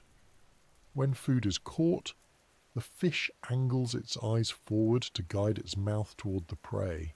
It's as if it has built-in periscopes, shifting direction depending on the task. Few other animals have such mobility, and none combine it with a transparent head. To us it looks bizarre, but to the barrel eye it is perfect, an elegant adaptation for life in darkness, where vision is the rarest resource of all. Its body is small and delicate, with fins that spread outward like tiny wings. These fins allow it to hover in the water almost motionless, conserving energy. The slow hovering, the glassy head, the glowing eyes. It all creates the impression of a creature that is both fragile and alien, but in its own way, it is as successful as any giant squid or sperm whale. Success in the deep does not always mean bulk. Sometimes it means precision. The green glow of its eyes comes from pigments that filter sunlight. Even at great depths, faint traces of blue light penetrate. By filtering that out, the barrel eye can better detect the bioluminescent flashes of its prey. Many deep-sea creatures use bioluminescence as camouflage, glowing faintly to match the light from above. The barrel eye's eyes, by blocking excess blue, allow it to pierce that camouflage. It is a hunter built not for speed but for sight. An optical machine fine-tuned for the faintest signals. Seeing one alive for the first time was a reminder of how little we know about our own planet. For decades, the barrel eye was a rumour, a partial skeleton, a collapsed dome in a jar. Then suddenly it was alive, floating calmly before the cameras, its head glowing in the submersible's lights. The sight was breathtaking. Here was proof that the ocean still holds designs we could never invent, creatures that redefine what a fish can look like. Despite its oddness, the barrel eye is not unique in using transparency. In the deep, where hiding places are scarce, some animals simply make their bodies see-through. Transparent shrimp, transparent jellies, transparent fish, all drift unseen. But the barrel eye takes transparency and turns it inward, not just hiding its body but revealing its organs. Its head dome exposes its eyes, protects them, and gives them room to rotate. It is a combination no other known animal has achieved.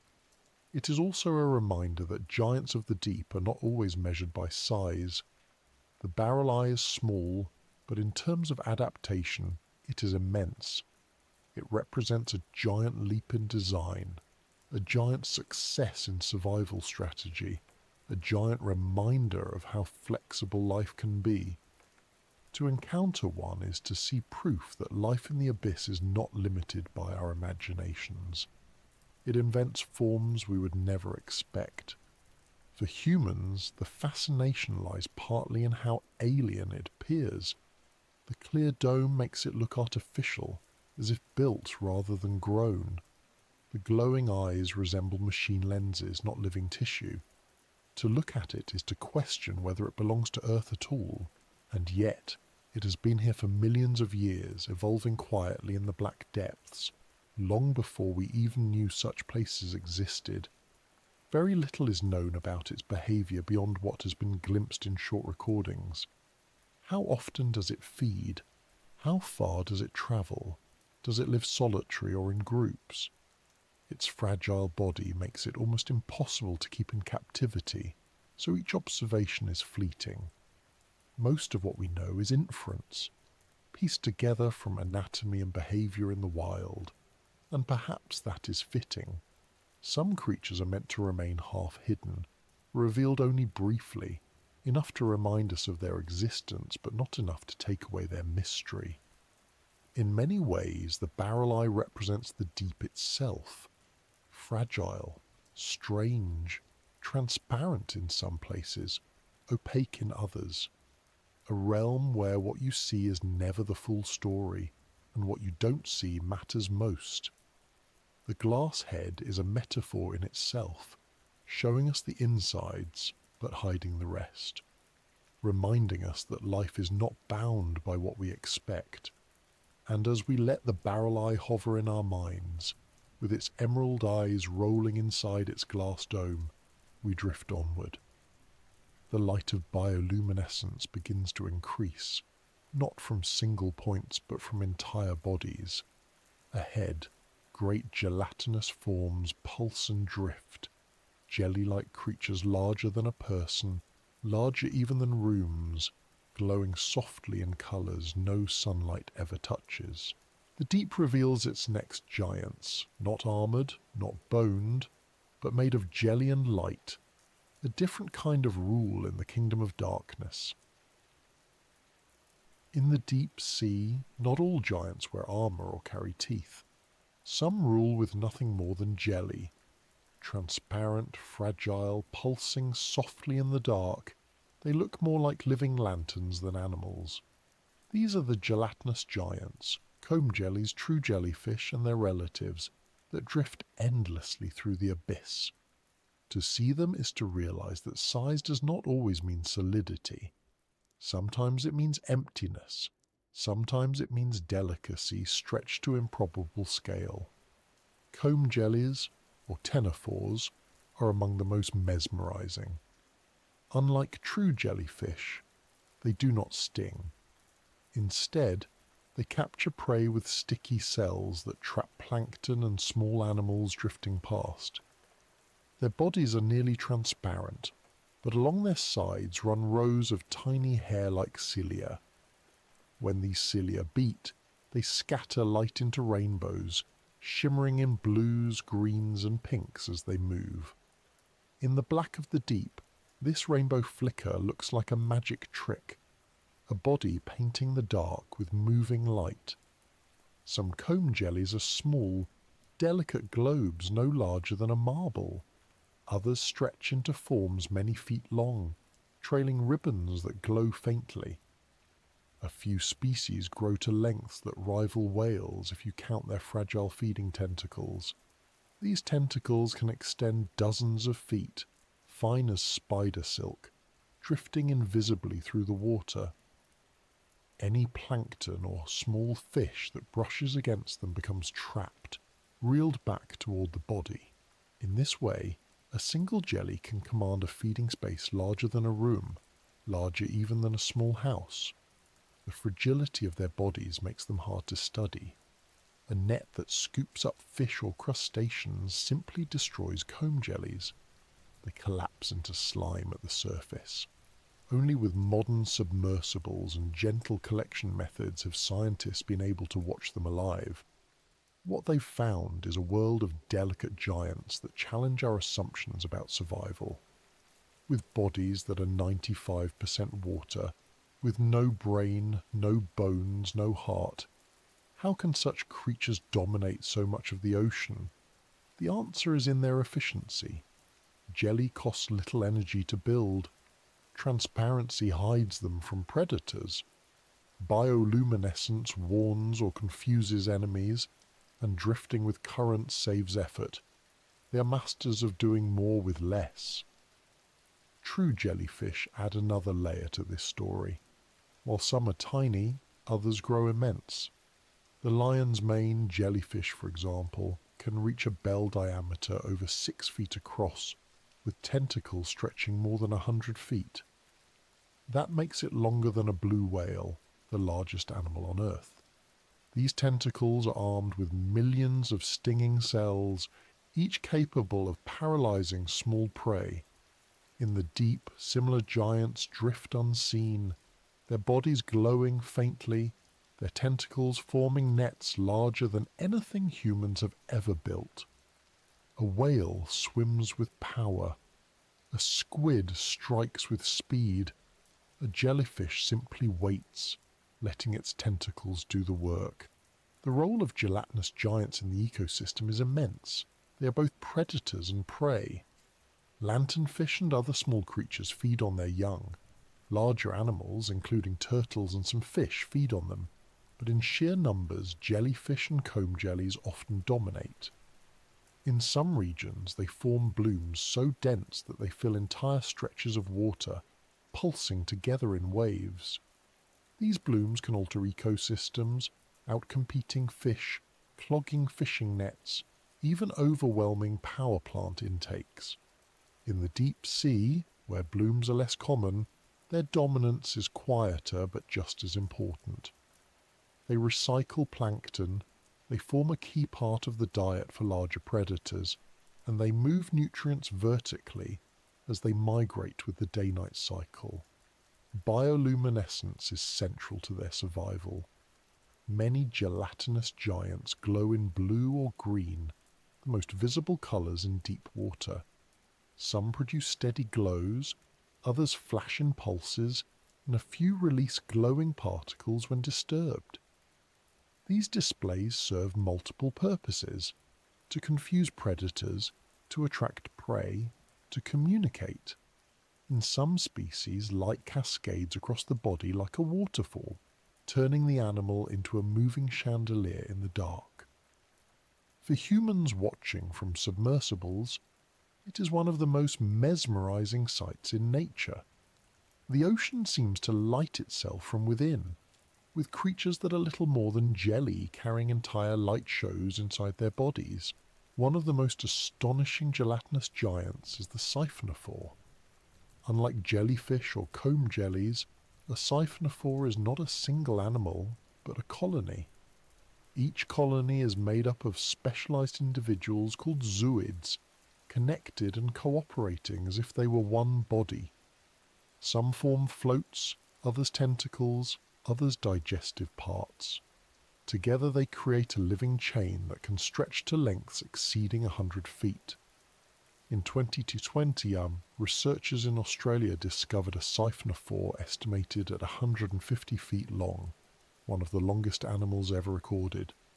It stretched in a spiral, glowing faintly, a colony so vast it seemed endless. Unlike a whale or squid, it was not one giant but many, fused into one drifting entity. In the deep, even individuality bends to the rules of survival. Watching siphonophores in action is both beautiful and eerie. Their tentacles trail behind like fishing lines, armed with stinging cells that capture whatever drifts into them. Each zooid does its part. One paralyzes, another digests, another absorbs. It is division of labor so complete that none of the zooids can survive on its own. Together they create a superorganism, a drifting empire of jelly. To encounter one is to realize that size in the ocean is not always about one body. It can be about many working as one. Despite their dominance, gelatinous giants are fragile. Waves destroy them, nets shred them. Changes in water temperature and oxygen can wipe out populations. Yet they rebound quickly, reproducing in bursts, turning scarcity into abundance almost overnight. This resilience, combined with their efficiency, makes them some of the most successful animals on Earth. Even as human activity reshapes the oceans, jellyfish often thrive, sometimes expanding as fish populations decline. It is a reminder that survival does not always belong to the strongest. Sometimes it belongs to the simplest. For humans, jellyfish and comb jellies often provoke unease. Their alien forms, their stings, their sudden blooms, all create discomfort. Yet in the deep sea where they rule quietly, they are more than nuisances. They are builders of ecosystems, recyclers of energy, and evidence that fragility can itself be a strength. They prove that giants do not need bones, claws, or teeth to dominate. They can drift, glow, and pulse, and still shape the ocean's story. To watch one drift in the dark is to witness something both calming and uncanny. Its body pulses rhythmically, its lights flicker gently, its tentacles trail endlessly. There is no rush, no sound, no violence, only the slow certainty of survival. In that stillness, gelatinous giants represent a kind of quiet rule, a reminder that the deep sea is not only about predators and battles, it is also about patience, about drifting with the currents, about letting the ocean itself carry you where you need to go. And as we drift past them, leaving behind their glowing forms and trailing ribbons, the scene changes again. Ahead, the seafloor begins to rise into ridges and vents, places where heat and minerals pour into the cold. Here, another kind of giant waits, not soft and transparent but rooted in place, building entire forests of tubes from nothing more than chemical energy. The hydrothermal fields are alive with creatures that challenge everything we thought life required, and among them, tube worms rise like red-tipped towers in the dark. On the abyssal plains, the seafloor is often quiet, a cold desert stretching endlessly, broken only by slow drifters and the occasional carcass that falls from above. But in certain places the silence gives way to something extraordinary. Cracks in the Earth's crust open, releasing jets of superheated water rich with minerals. These are hydrothermal vents, deep-sea chimneys that billow black or white plumes into the darkness. Around them, life flourishes in a way that seems impossible, not fueled by sunlight but by chemistry.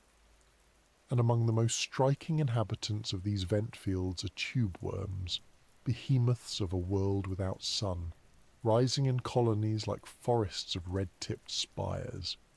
Tube worms were a shock when first discovered in the late 1970s. Until then, biologists believed that all ecosystems on Earth depended directly or indirectly on sunlight. Plants and algae capture light energy, animals feed on them, predators feed on prey, and so on. But when submersibles explored hydrothermal vents along the Galapagos Rift, they found dense communities of life thriving in total darkness. Towering white tubes, each topped with a crimson plume, clustered together in colonies that looked like underwater gardens. Yet no sunlight reached here, no plants grew here, no photosynthesis was possible. The discovery rewrote our understanding of life itself. The tube worms grow to remarkable sizes. Some species, like Riftia pachyptilla, reach lengths of over 8 feet, thicker than a person's arm. Entire colonies can cover large stretches of vent fields, creating living thickets of pale tubes swaying in the current. The red plumes at their tips are gill-like structures, rich in hemoglobin, which absorb oxygen, hydrogen sulfide and carbon dioxide from the water. These gases are delivered to internal bacteria living inside the worm's body, and it is those bacteria that do the real work. Instead of photosynthesis, they use chemosynthesis, drawing energy from chemical reactions involving hydrogen sulfide. They convert these chemicals into organic molecules, feeding the worm in a partnership so complete that adult tube worms have no mouth, no stomach, no digestive system at all. They are entirely dependent on their bacterial symbionts, turning poisonous gases into food. It is a relationship unlike anything found in sunlight ecosystems, and it demonstrates that life can thrive on energy sources far removed from the sun. The sheer size of the tube worms adds to their mystery. In a world where food is usually scarce, they grow as tall as a person and live in dense colonies. The constant supply of vent chemicals fuels their growth, allowing them to become true giants of the deep. Some live for over 100 years, standing tall on the seafloor decade after decade, absorbing chemical energy from the earth itself. Their size and longevity make them rulers of their environment, foundations upon which entire vent ecosystems are built. Crabs, shrimp, clams and fish cluster among their tubes, feeding on scraps and on each other.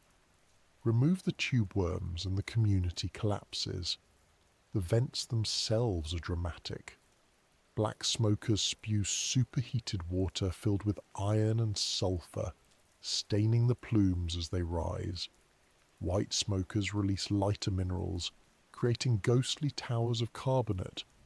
The water jets out at temperatures over 700 degrees Fahrenheit, yet just a few feet away, the surrounding ocean is near freezing. Life here exists in razor-thin margins, balanced between lethal heat and lethal cold. The tube worms thrive at this edge, their colonies hugging the vent openings where chemicals are plentiful but temperatures survivable. The discovery of tube worm colonies had implications far beyond marine biology. If life could exist here, independent of sunlight, then perhaps it could exist elsewhere in the universe, on planets and moons where light never reaches the surface. Places like Europa, the icy moon of Jupiter, or Enceladus, a moon of Saturn, both of which harbour subsurface oceans warmed by hydrothermal activity. The tube worms proved that life does not require the sun. It requires energy, and energy can come from many sources. In that sense, they are not just giants of the deep, but also symbols of possibility far beyond Earth. Studying them remains challenging. Vent fields are remote, often miles below the surface, accessible only by submersibles and remotely operated vehicles. The worms themselves are fragile. Their tubes are sturdy, but their plumes are delicate, collapsing when removed from their environment. Keeping them alive at the surface is almost impossible. Most research is done in situ, using cameras and instruments lowered into the vent fields. Every dive reveals more about their biology, yet much remains unknown. How exactly do their bacteria colonize young worms?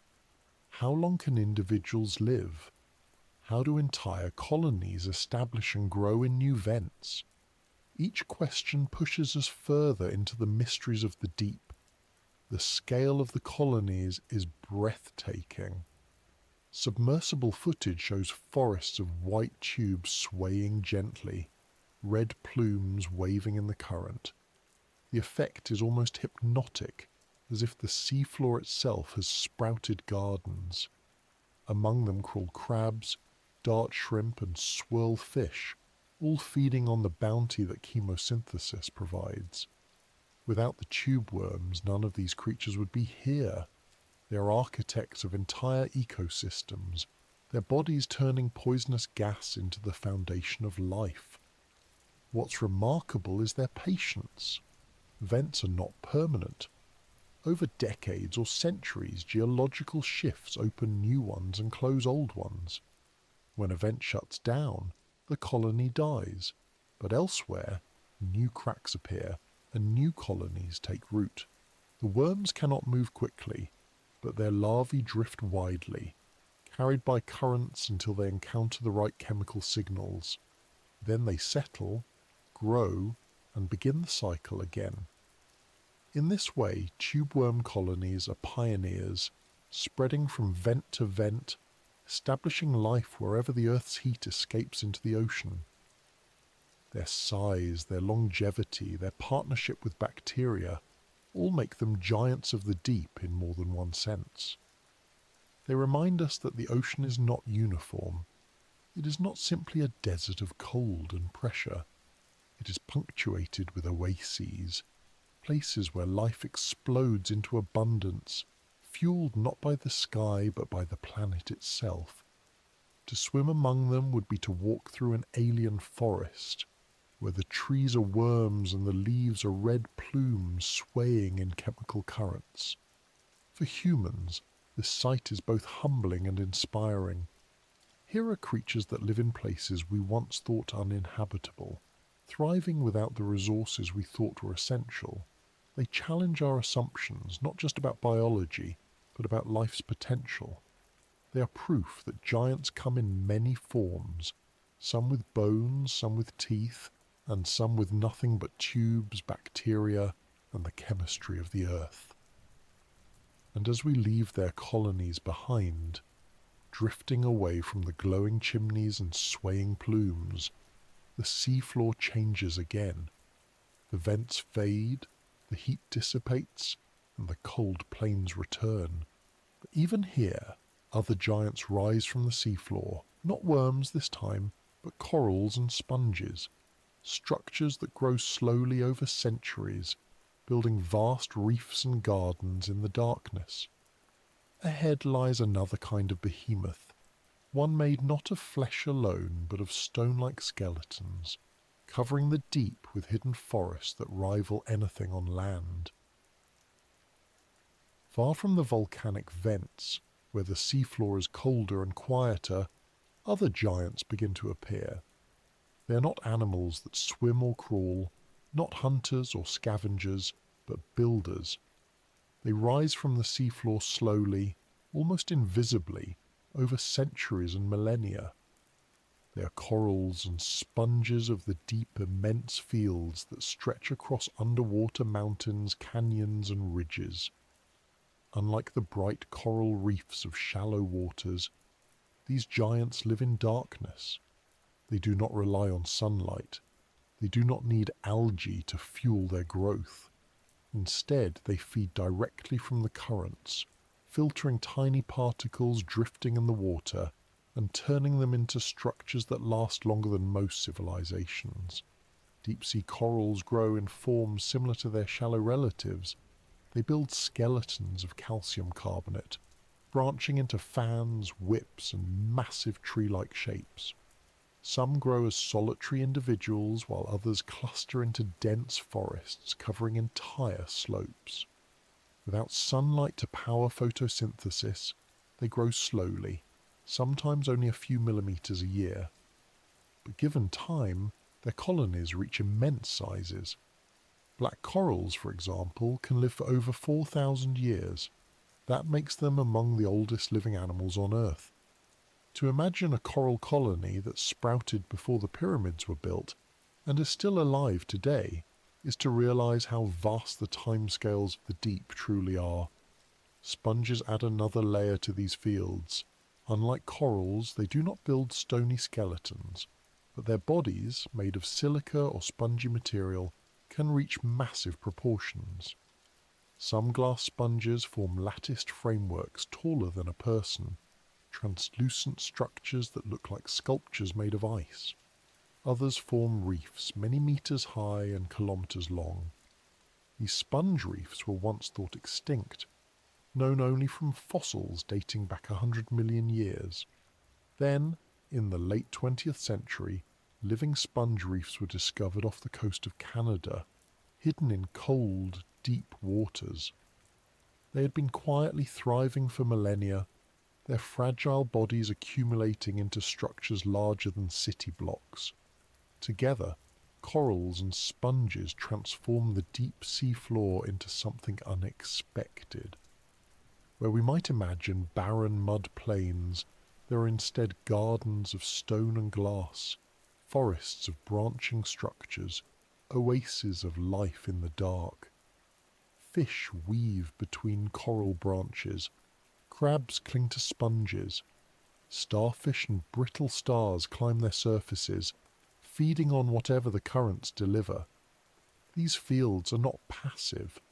They are living architecture, providing shelter and habitat for countless species. In some places, entire ecosystems depend on them, just as shallow reefs support tropical life. The scale of these deep communities is staggering. Submersible footage shows hillsides covered in coral trees, stretching as far as the cameras can see. Vast sponge reefs spread across the seafloor like alien cities. Some sponges are taller than a person and older than recorded history. Each one filters thousands of litres of water a day, removing bacteria and plankton, keeping the ocean clear. Collectively, they act as massive water processors, unseen by us but crucial to the balance of the deep. Their fragility makes them vulnerable. Unlike shallow corals, which are threatened by warming seas and bleaching, deep-sea corals and sponges face different dangers. Bottom trawling, where heavy nets are dragged across the seafloor, can destroy centuries of growth in minutes. Mining and drilling pose new risks, breaking apart structures that took millennia to form. Because they grow so slowly, recovery is almost impossible on human timescales. A coral broken today may take centuries to return, if it ever does. Despite this, they endure where untouched. Scientists studying ancient corals have used their skeletons as records of Earth's history. The layers of calcium carbonate store chemical signatures of past ocean conditions, temperatures, currents, even climate shifts. By analysing these skeletons, researchers can reconstruct thousands of years of environmental change. In this way, corals are not only giants of the deep but also archives of the planet's story, recording events long before we kept written records. Sponges tell a different story. Some of the compounds found within them have proven useful in medicine. Antiviral, antibacterial, and anti-cancer drugs have been derived from sponge chemicals. These slow-growing giants, hidden in the deep, may carry answers to diseases we struggle with on the surface. Each one is both a filter and a potential pharmacy, a reminder that the ocean holds more secrets than we realize. For those who encounter them by submersible, the sight of deep coral and sponge fields is surreal. Instead of the expected emptiness, the cameras reveal forests of white and red, branching upward like trees in a midnight landscape. Fish drift among them like birds in a canopy. Crabs scuttle over branches like squirrels on limbs.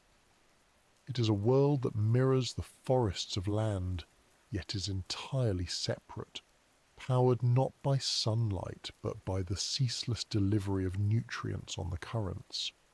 What makes them giants is not just their size, but their persistence. They survive in places where resources are minimal, where light never shines, where growth is painfully slow. And yet they endure, not for years or decades, but for millennia. Each colony is a monument to patience, each sponge a testament to survival by waiting. While predators come and go, while giants like squid and whales rise and vanish, the corals and sponges remain. They are the quiet background against which the drama of the deep unfolds. In their presence, time takes on a different meaning. For us, 100 years is an era. For them, it is a brief season. They measure time in centuries, in cycles of growth so slow that we can barely perceive them. They remind us that not all life rushes. Some grows quietly, almost invisibly, until one day it towers into immensity. Leaving these fields behind, we return to the moving giants of the abyss.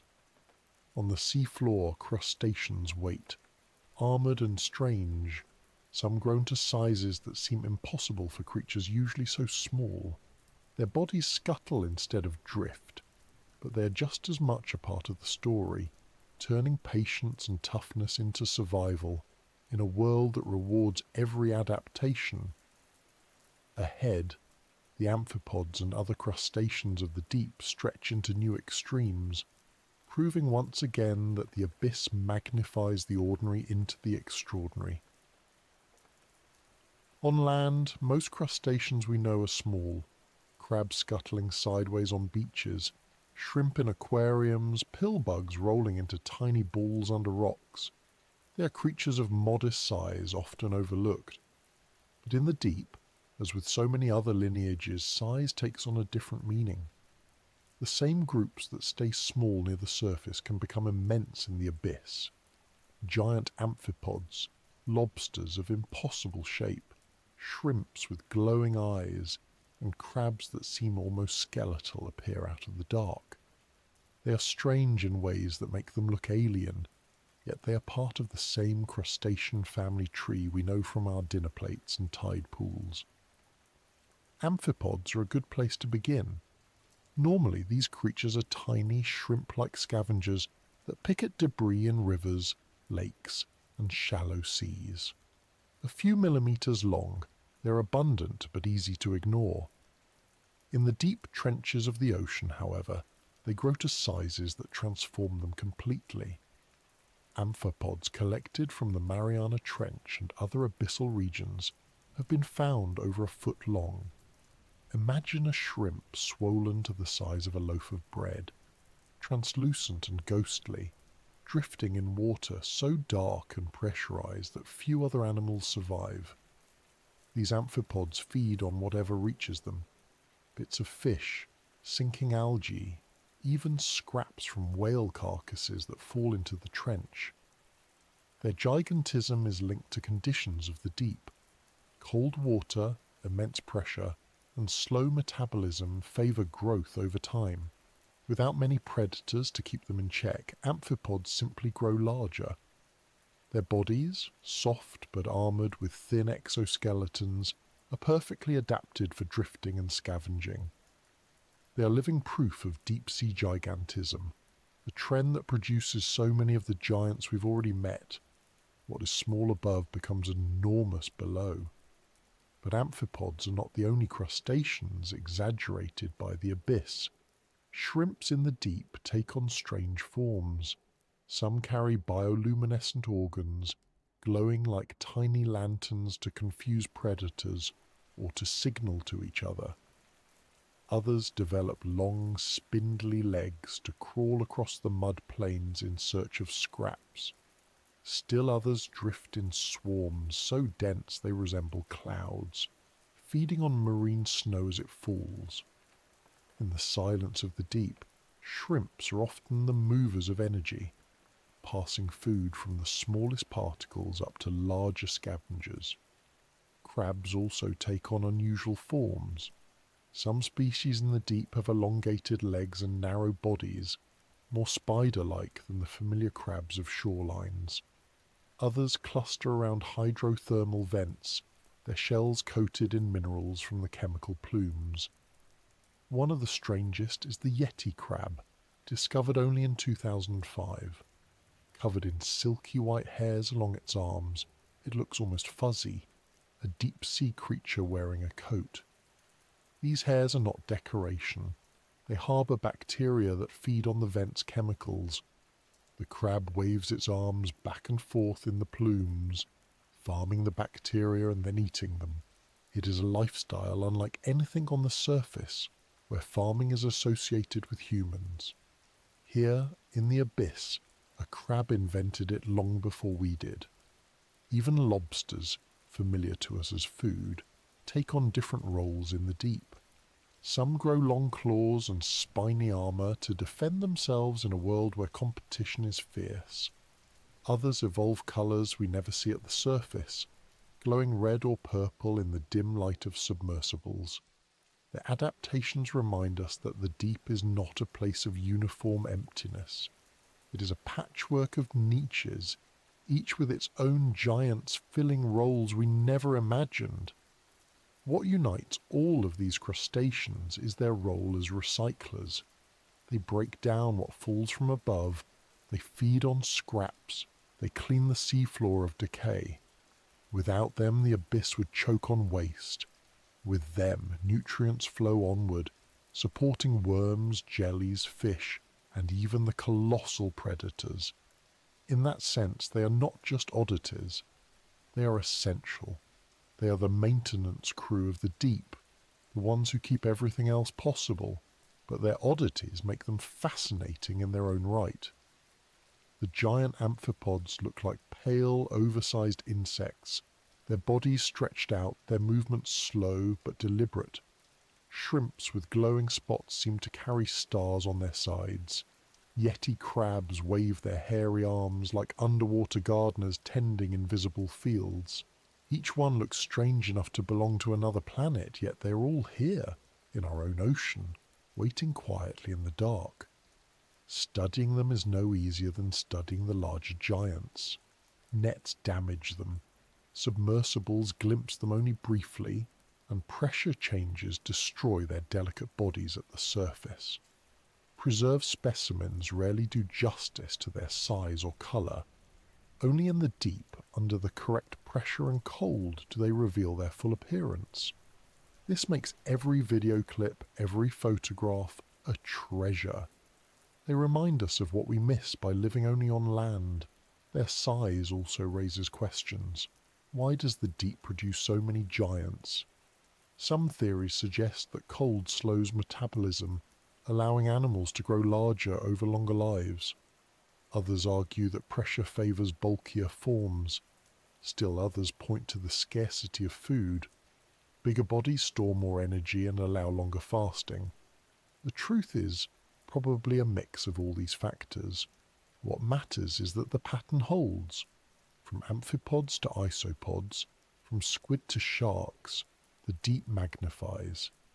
Encounters with giant amphipods are unsettling to those who expect small, harmless scavengers.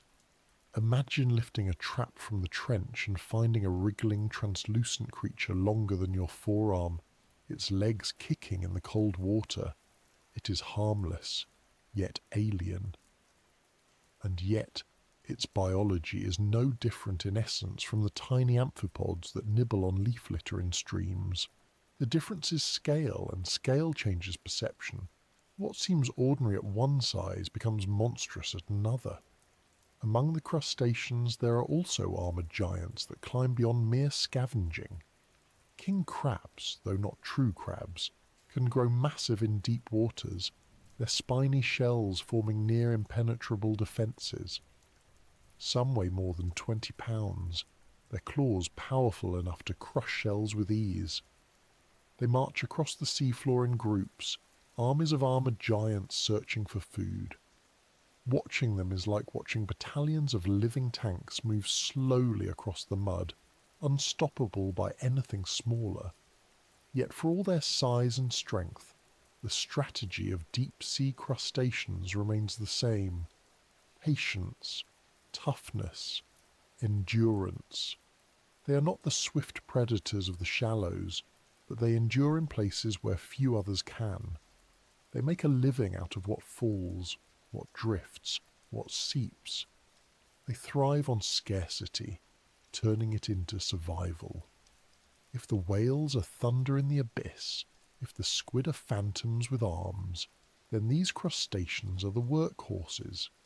Less dramatic, less mythic, but just as vital. They remind us that the giants of the deep are not always the ones that inspire fear or awe. Sometimes they are the ones that simply keep going, quietly maintaining the cycle of life in a world where waste is as important as birth. And as we leave their scuttling shapes behind, drifting onward, the stories of giants take on a new form. Not just the real, but the imagined. For as long as humans have gazed at the sea, we have told tales of monsters, leviathans, serpents, and krakens rising from the depths. Many of those myths were born from glimpses of real creatures, magnified by fear and distance. Ahead lies that realm of imagination, where the boundary between fact and story blurs, and the giants of legend swim alongside the giants of flesh. For as long as humans have looked out over the ocean, we've seen more than just water. We've seen possibilities, fears, shapes that may or may not have been real. When a vast shadow passed beneath a ship, when something strange washed up on the shore, when a storm tossed a vessel so violently it seemed unnatural, people told stories, and those stories gave rise to monsters. Leviathans, krakens, sea serpents, and other names too ancient to trace have filled our imaginations, each one born from encounters with the unknown. The deep has always been fertile ground for myth, because it hides almost everything we wish to see clearly. The Leviathan is one of the oldest sea monsters in our traditions. Mentioned in ancient texts as a beast of chaos, it was imagined as a dragon, a serpent, or a whale larger than any known. To the people who described it, it represented the untamable power of the ocean itself, something that could not be controlled or defeated. In some traditions, the Leviathan was an enemy of gods, in others, a symbol of creation's darker forces. Whether literal or metaphorical, it gave form to the deep's unpredictability. And while no real creature matches its description exactly, whales, especially sperm whales, probably inspired it. Early encounters with these massive animals would have seemed like confrontations with monsters. The kraken, another legendary giant, comes from the northern seas, particularly from Scandinavian folklore. Sailors told of an enormous cephalopod capable of dragging entire ships beneath the waves. Tentacles larger than masts, eyes the size of rooms, a body vast enough to mistake for an island.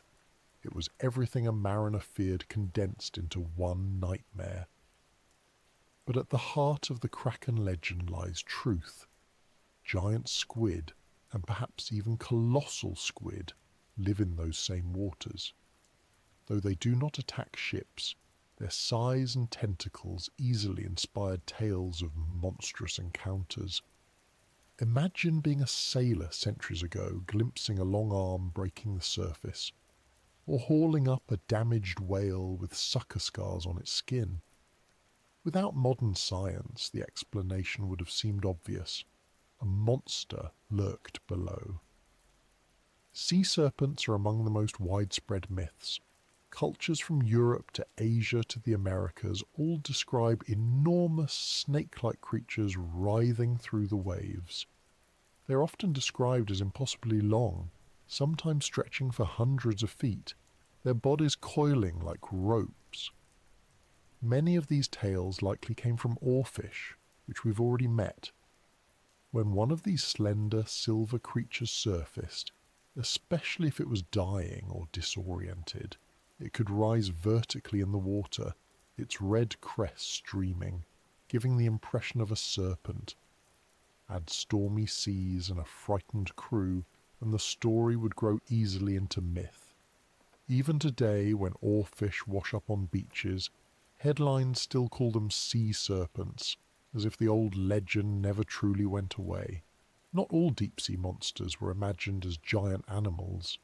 Some were envisioned as hybrid beings, part fish, part human, part something else.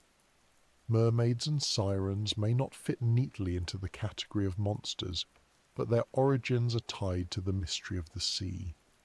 Some historians suggest that early sailors mistook manatees or dugongs for human-like forms in the waves. Others argue that mermaids were symbolic, a way to represent the allure and danger of the ocean itself. But the idea that the deep could hold half-human, half-fish beings speaks to the same impulse, to populate the unknown with shapes we recognize, twisted into forms we don't. Stories of monsters were not always just entertainment. They served as warnings. The tale of a kraken could remind sailors of the dangers of venturing too far. A legend of a leviathan could symbolize the risks of arrogance against nature. Monsters filled in the blanks where knowledge was absent, providing explanations for the unexplained. If a ship vanished without a trace, perhaps a beast had dragged it down. If strange noises echoed through a wooden hull at night, perhaps something vast brushed against it in the dark. These explanations comforted in a strange way. They made chaos into something that could be named. But myths and monsters did not arise in a vacuum. They were shaped by real encounters with real animals. Whales breaching in the distance, squids glimpsed at the surface, sharks circling silently below, carcasses washed ashore, bloated and decomposed, unrecognizable to those who found them. The globsters of the past, unidentified masses of decaying flesh, were often interpreted as sea monsters. Only later did science reveal them to be the remains of whales or sharks. But in their strange, half-rotted forms, they were monsters enough to keep the stories alive. Even today, myths persist.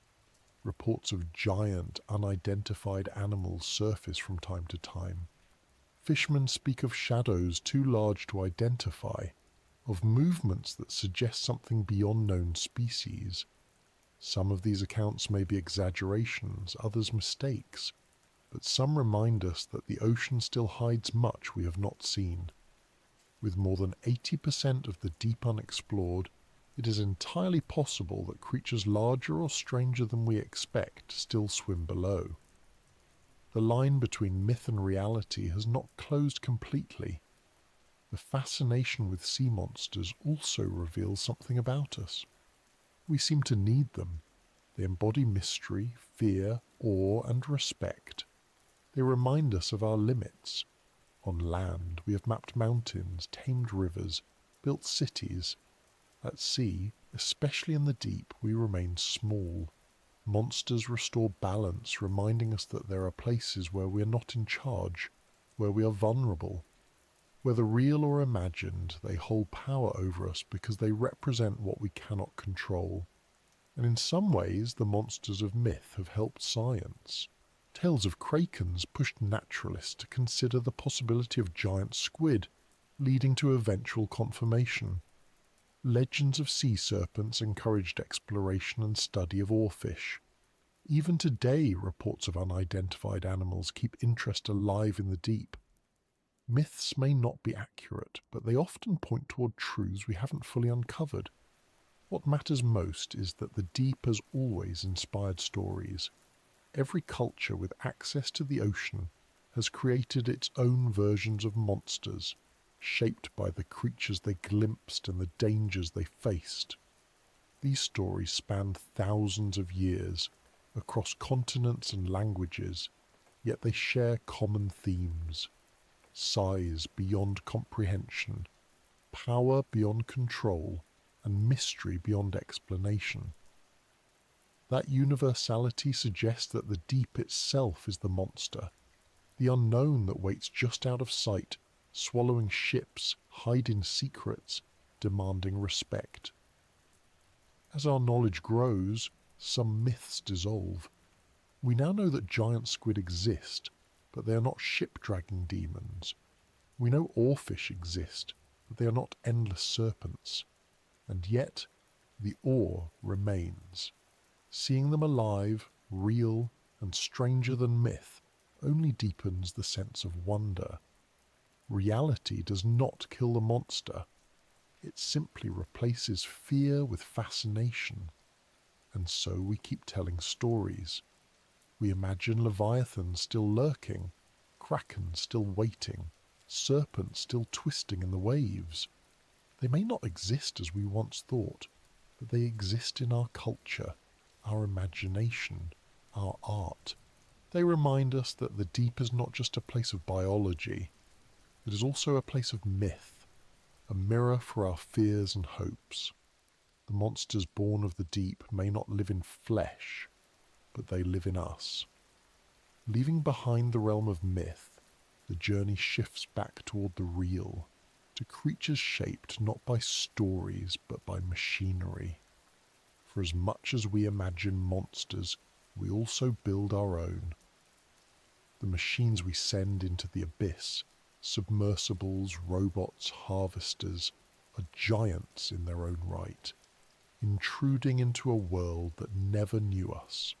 Ahead, the story of giants takes a new turn, as humanity itself becomes part of the deep, sending metal behemoths into places once reserved for legends.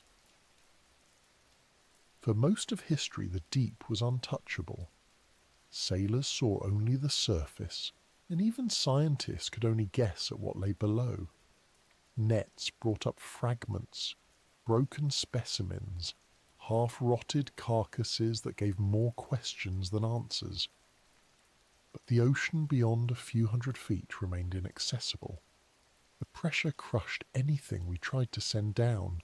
The cold, the dark, the distance. All of it kept us away. To truly meet the giants of the deep, to see them alive in their own world, we needed to build giants of our own.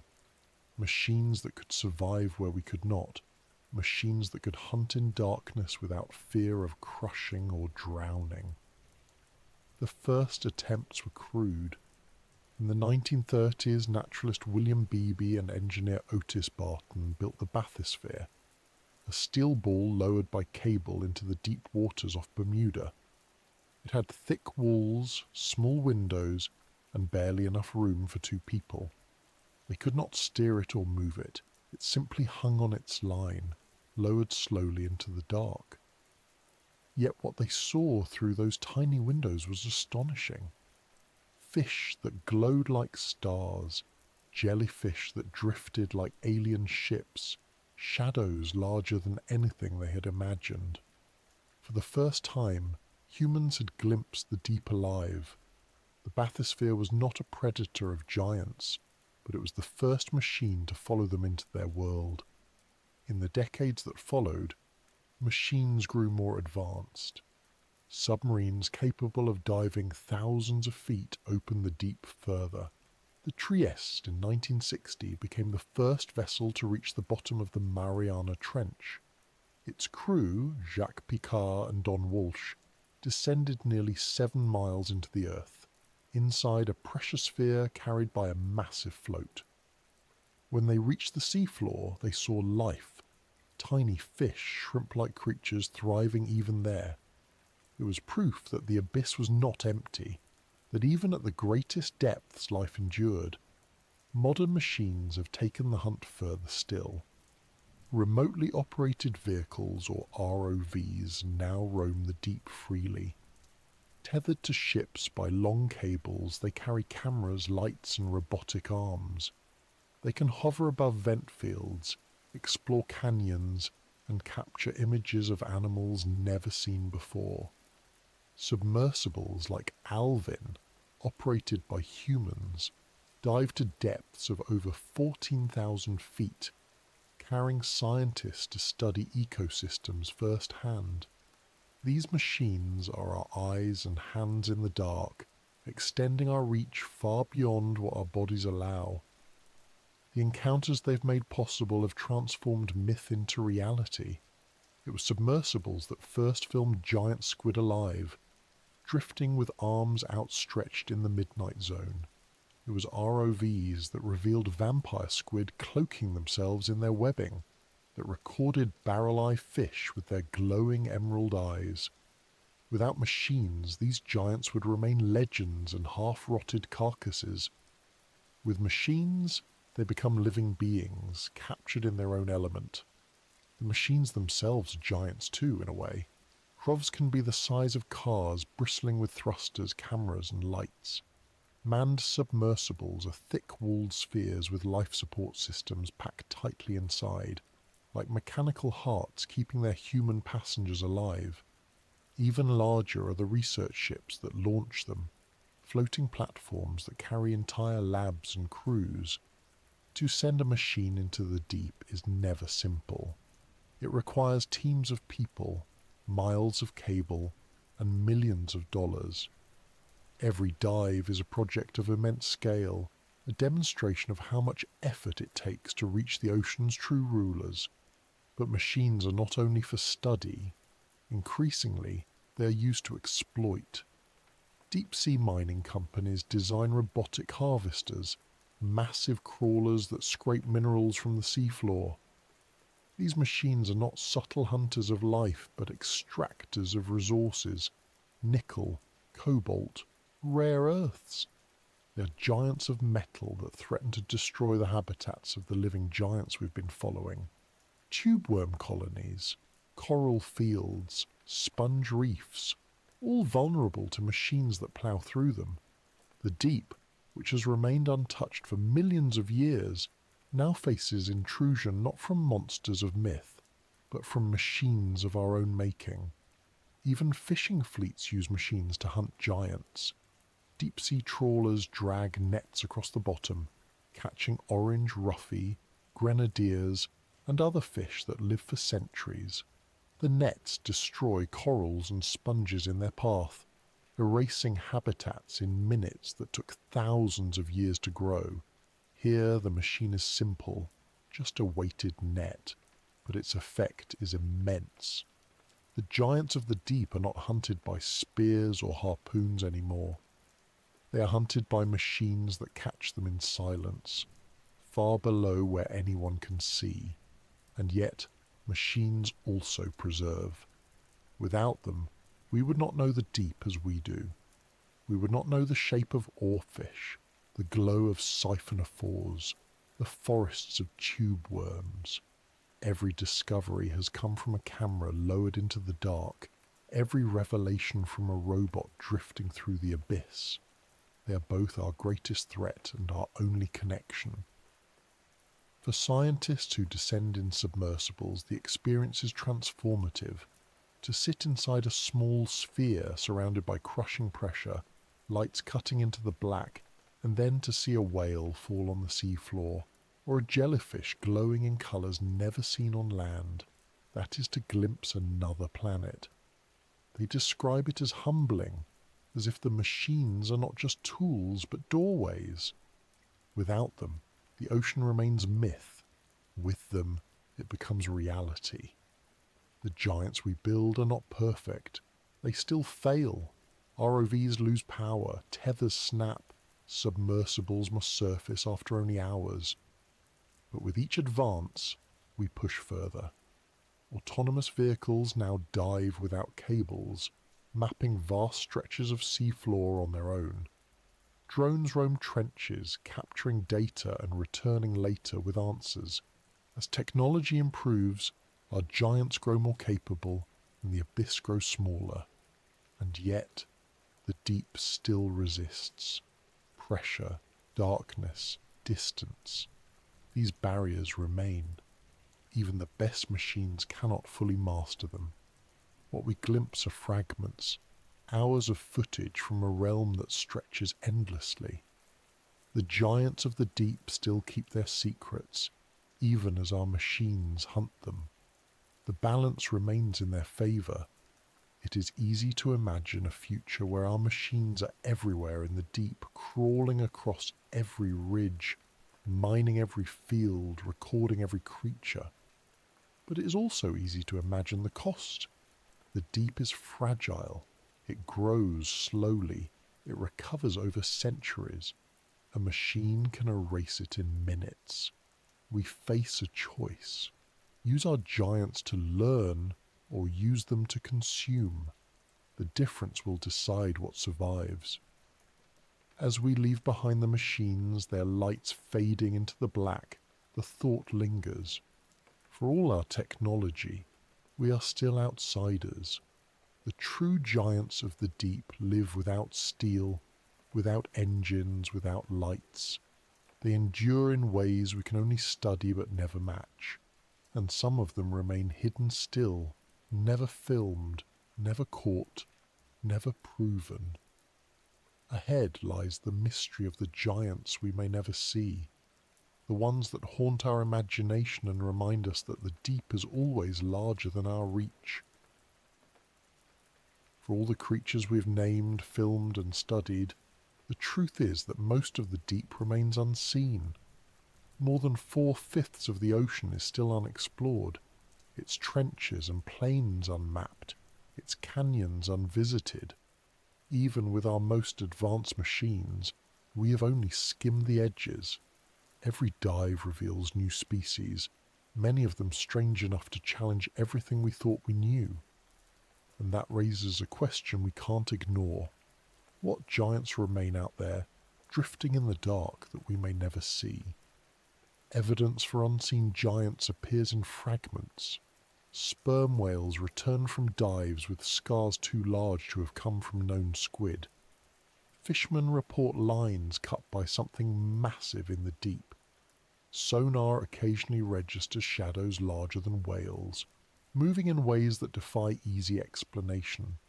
And sometimes carcasses wash ashore in unrecognizable forms. Long strands of decayed muscle, shapeless masses of tissue that fuel speculation of monsters. Most of these globsters are later identified as whale remains, but the uncertainty always leaves space for imagination. If the deep has already given us colossal squid, barrel-eye fish, siphonophores longer than whales and sharks that live for centuries, why couldn't it also hide creatures even larger, stranger, or older than we expect? The difficulty lies in scale. The ocean is vast beyond comprehension. A single trench can be hundreds of miles long, deeper than Mount Everest is tall. A single submersible dive covers only a small patch for only a few hours. Animals that migrate or live at depths we rarely visit can easily avoid us. The chance of encountering the largest individuals of any species is slim. Even with technology, Our eyes on the deep are fleeting sparks, while life down there continues endlessly, unseen. History gives us reason to stay humble. Not long ago, the giant squid was only a legend. Stories of monstrous tentacles and ship-dragging beasts were dismissed as fantasy. Only in the last 2 decades did we finally record them alive. The same is true of many other deep-sea animals: vampire squid, oarfish, barrelly fish. Each was unknown or misunderstood until technology caught up. If these giants hid for so long, there is no reason to believe they are the last surprises. Some scientists speculate about unknown cephalopods even larger than the colossal squid. The beaks found in whales sometimes suggest specimens bigger than any ever recorded. Perhaps they represent extreme individuals, or perhaps entire species we have yet to find. The possibility of squid weighing over a ton, with arms longer than buses, is not beyond imagination. The ocean is large enough and our sampling too limited to rule it out. Other possibilities lie with fish. The coelacanth, thought extinct for 65 million years, was rediscovered alive in 1938 off the coast of South Africa. If a living fossil can hide for that long, what else might? Gigantic relatives of known fish, or entirely unknown lineages, could drift in trenches we rarely explore. Even sharks may hold secrets. We know of Greenland sharks that live for centuries, but how large can they truly grow? Reports of massive dark shapes in northern waters persist, sometimes dismissed, sometimes investigated. Without clear evidence, they remain stories, but stories often precede discovery. Some giants may not even move. Vast sponge reefs went unnoticed until recently, surviving quietly for millennia. Larger, older structures may exist in remote parts of the seafloor, biological formations so immense we mistake them for geology. Colonies of siphonophores or jellies may drift in chains hundreds of feet long, fragile enough to escape our nets, too delicate to survive capture. Their presence would leave almost no trace, yet they could be among the largest organisms on Earth. Then there are the truly speculative ideas. Could there be creatures in the trenches that grow far beyond what we think possible? The pressure is immense, but life has already proven it can adapt. Amphipods grow to a foot, isopods to the size of puppies. Exaggerate that trend, and who knows what could emerge? We have no evidence of fish or squid the size of skyscrapers, but the deep has a way of humbling certainty. The line between possible and impossible is blurred by how little we know. Even if such giants exist, we may never see them. The ocean is not designed for us. Darkness, pressure, and distance make it a fortress. Our machines reach only in short bursts, with limited light and time. A truly massive creature could remain hidden simply by avoiding the few spots we visit. If it lives deep in trenches, migrates rarely, or dies in places where carcasses never rise, it could pass through history unnoticed. For us, the unknown giants are as much about imagination as about biology. They remind us that mystery still exists in a world we've mapped from satellites and catalogued with databases. The idea that somewhere in the dark, unseen forms stretch larger than whales, or stranger than any myth, is part of why we keep exploring. It fuels curiosity, funding, and fascination. Even if we never prove them, the possibility keeps the deep alive in our minds.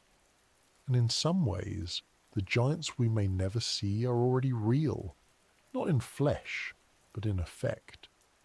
They live in our stories, our speculation, our caution. They influence how we approach the ocean, reminding us to expect surprises, to respect the unknown. They are symbols of humility, warnings that no matter how far we push, The deep will always keep secrets. To imagine them is to extend the story of life.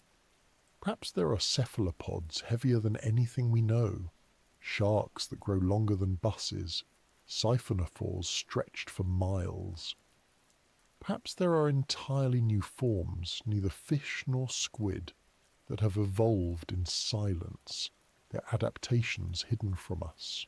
The ocean is old enough, vast enough, and secretive enough to hold them. Whether we see them or not, they shape how we think about the sea. As we drift away from this realm of speculation, one truth remains. The giants of the deep, real or imagined, remind us that mystery endures. We may one day capture clearer footage, or perhaps we will never see more than shadows. Either way, they are part of the story, and from here, the journey circles back to us. For the final giant to consider is not a squid or a whale or a jelly, but humanity itself. Our presence, our machines, our stories, our power to shape or to destroy. We are part of the deep now, and how we act will decide what giants survive in the centuries to come. We've wandered through shadows and silence, from the thunder of whales to the patience of sharks, from the drifting ribbons of oarfish to the glowing webs of siphonophores, from tubeworm forests to sponge cities, and finally into the realm of myth and speculation. Each giant has carried a piece of the deep story, showing us how life stretches, bends, and invents itself under conditions that defy comprehension. But now, as the lights of our journey fade, one last giant remains to face. It isn't a squid or a fish or even a jelly. It's us. Humanity is the final presence in the abyss, the keeper, intruder, and storyteller of the deep. For most of our history, the ocean was untouchable. We fished its surface, sailed across it, told tales of what might live below, but the true deep remained out of reach. Only in the last century have we begun to touch it, to send machines down, to capture images of creatures alive in their darkness. And in that brief time we've discovered more wonder than myth ever promised. But with that discovery comes responsibility.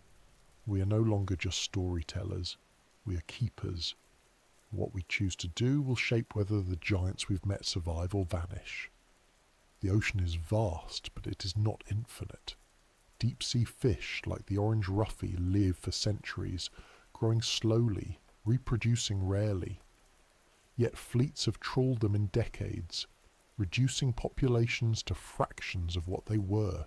Deep corals and sponges grow for millennia, but one drag of a net can wipe them out forever. Tubeworm colonies thrive at vents, but mining machines threaten to tear through them in search of minerals. The abyss feels eternal, but it is fragile. Every slow-growing giant depends on time, and time is what our machines can take away instantly. At the same time, we are the only species with the power to protect them. No whale, no squid, no jelly can decide its fate, but we can. The same machines that mine can also study. The same vessels that exploit can also explore. Submersibles, cameras, satellites, all can reveal the deep secrets without destroying them. Knowledge is our greatest tool, and respect must follow it. To see a barrel-eye fish alive, its emerald eyes glowing within a glass dome, is to realize how easily we could have lost such a marvel without ever knowing it existed. To watch a siphonophore stretch longer than a whale is to realize how much mystery still waits. The decision is whether those mysteries endure. The giants of the deep are more than curiosities. They are part of Earth's balance. Lanternfish migrations move more biomass each night than any other movement of animals. Sharks regulate food chains across vast regions. Jellies recycle energy when everything else collapses. Remove them and the balance falters. Protect them, and the ocean continues to function as it has for millions of years. The abyss may feel distant, but its rhythms reach us. Climate, currents, even the air we breathe are linked to its stability. And beyond function, there is meaning.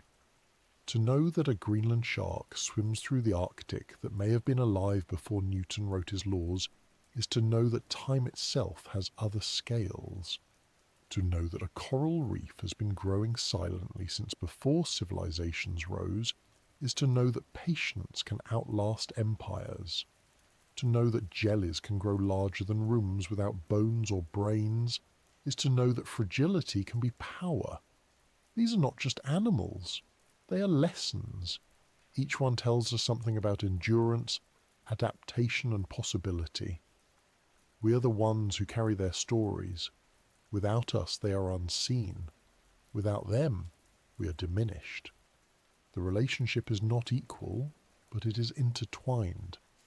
When we send a machine into the deep, it does not just capture footage. It extends our imagination. It connects our myths of krakens and leviathans to the reality of squid and oarfish. It bridges the stories we told in fear with the truths we now tell in wonder.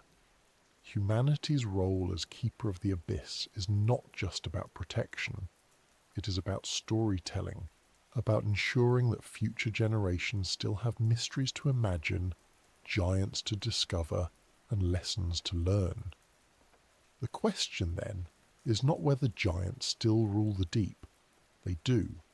The whales still dive, the squid still drift, the sharks still wait.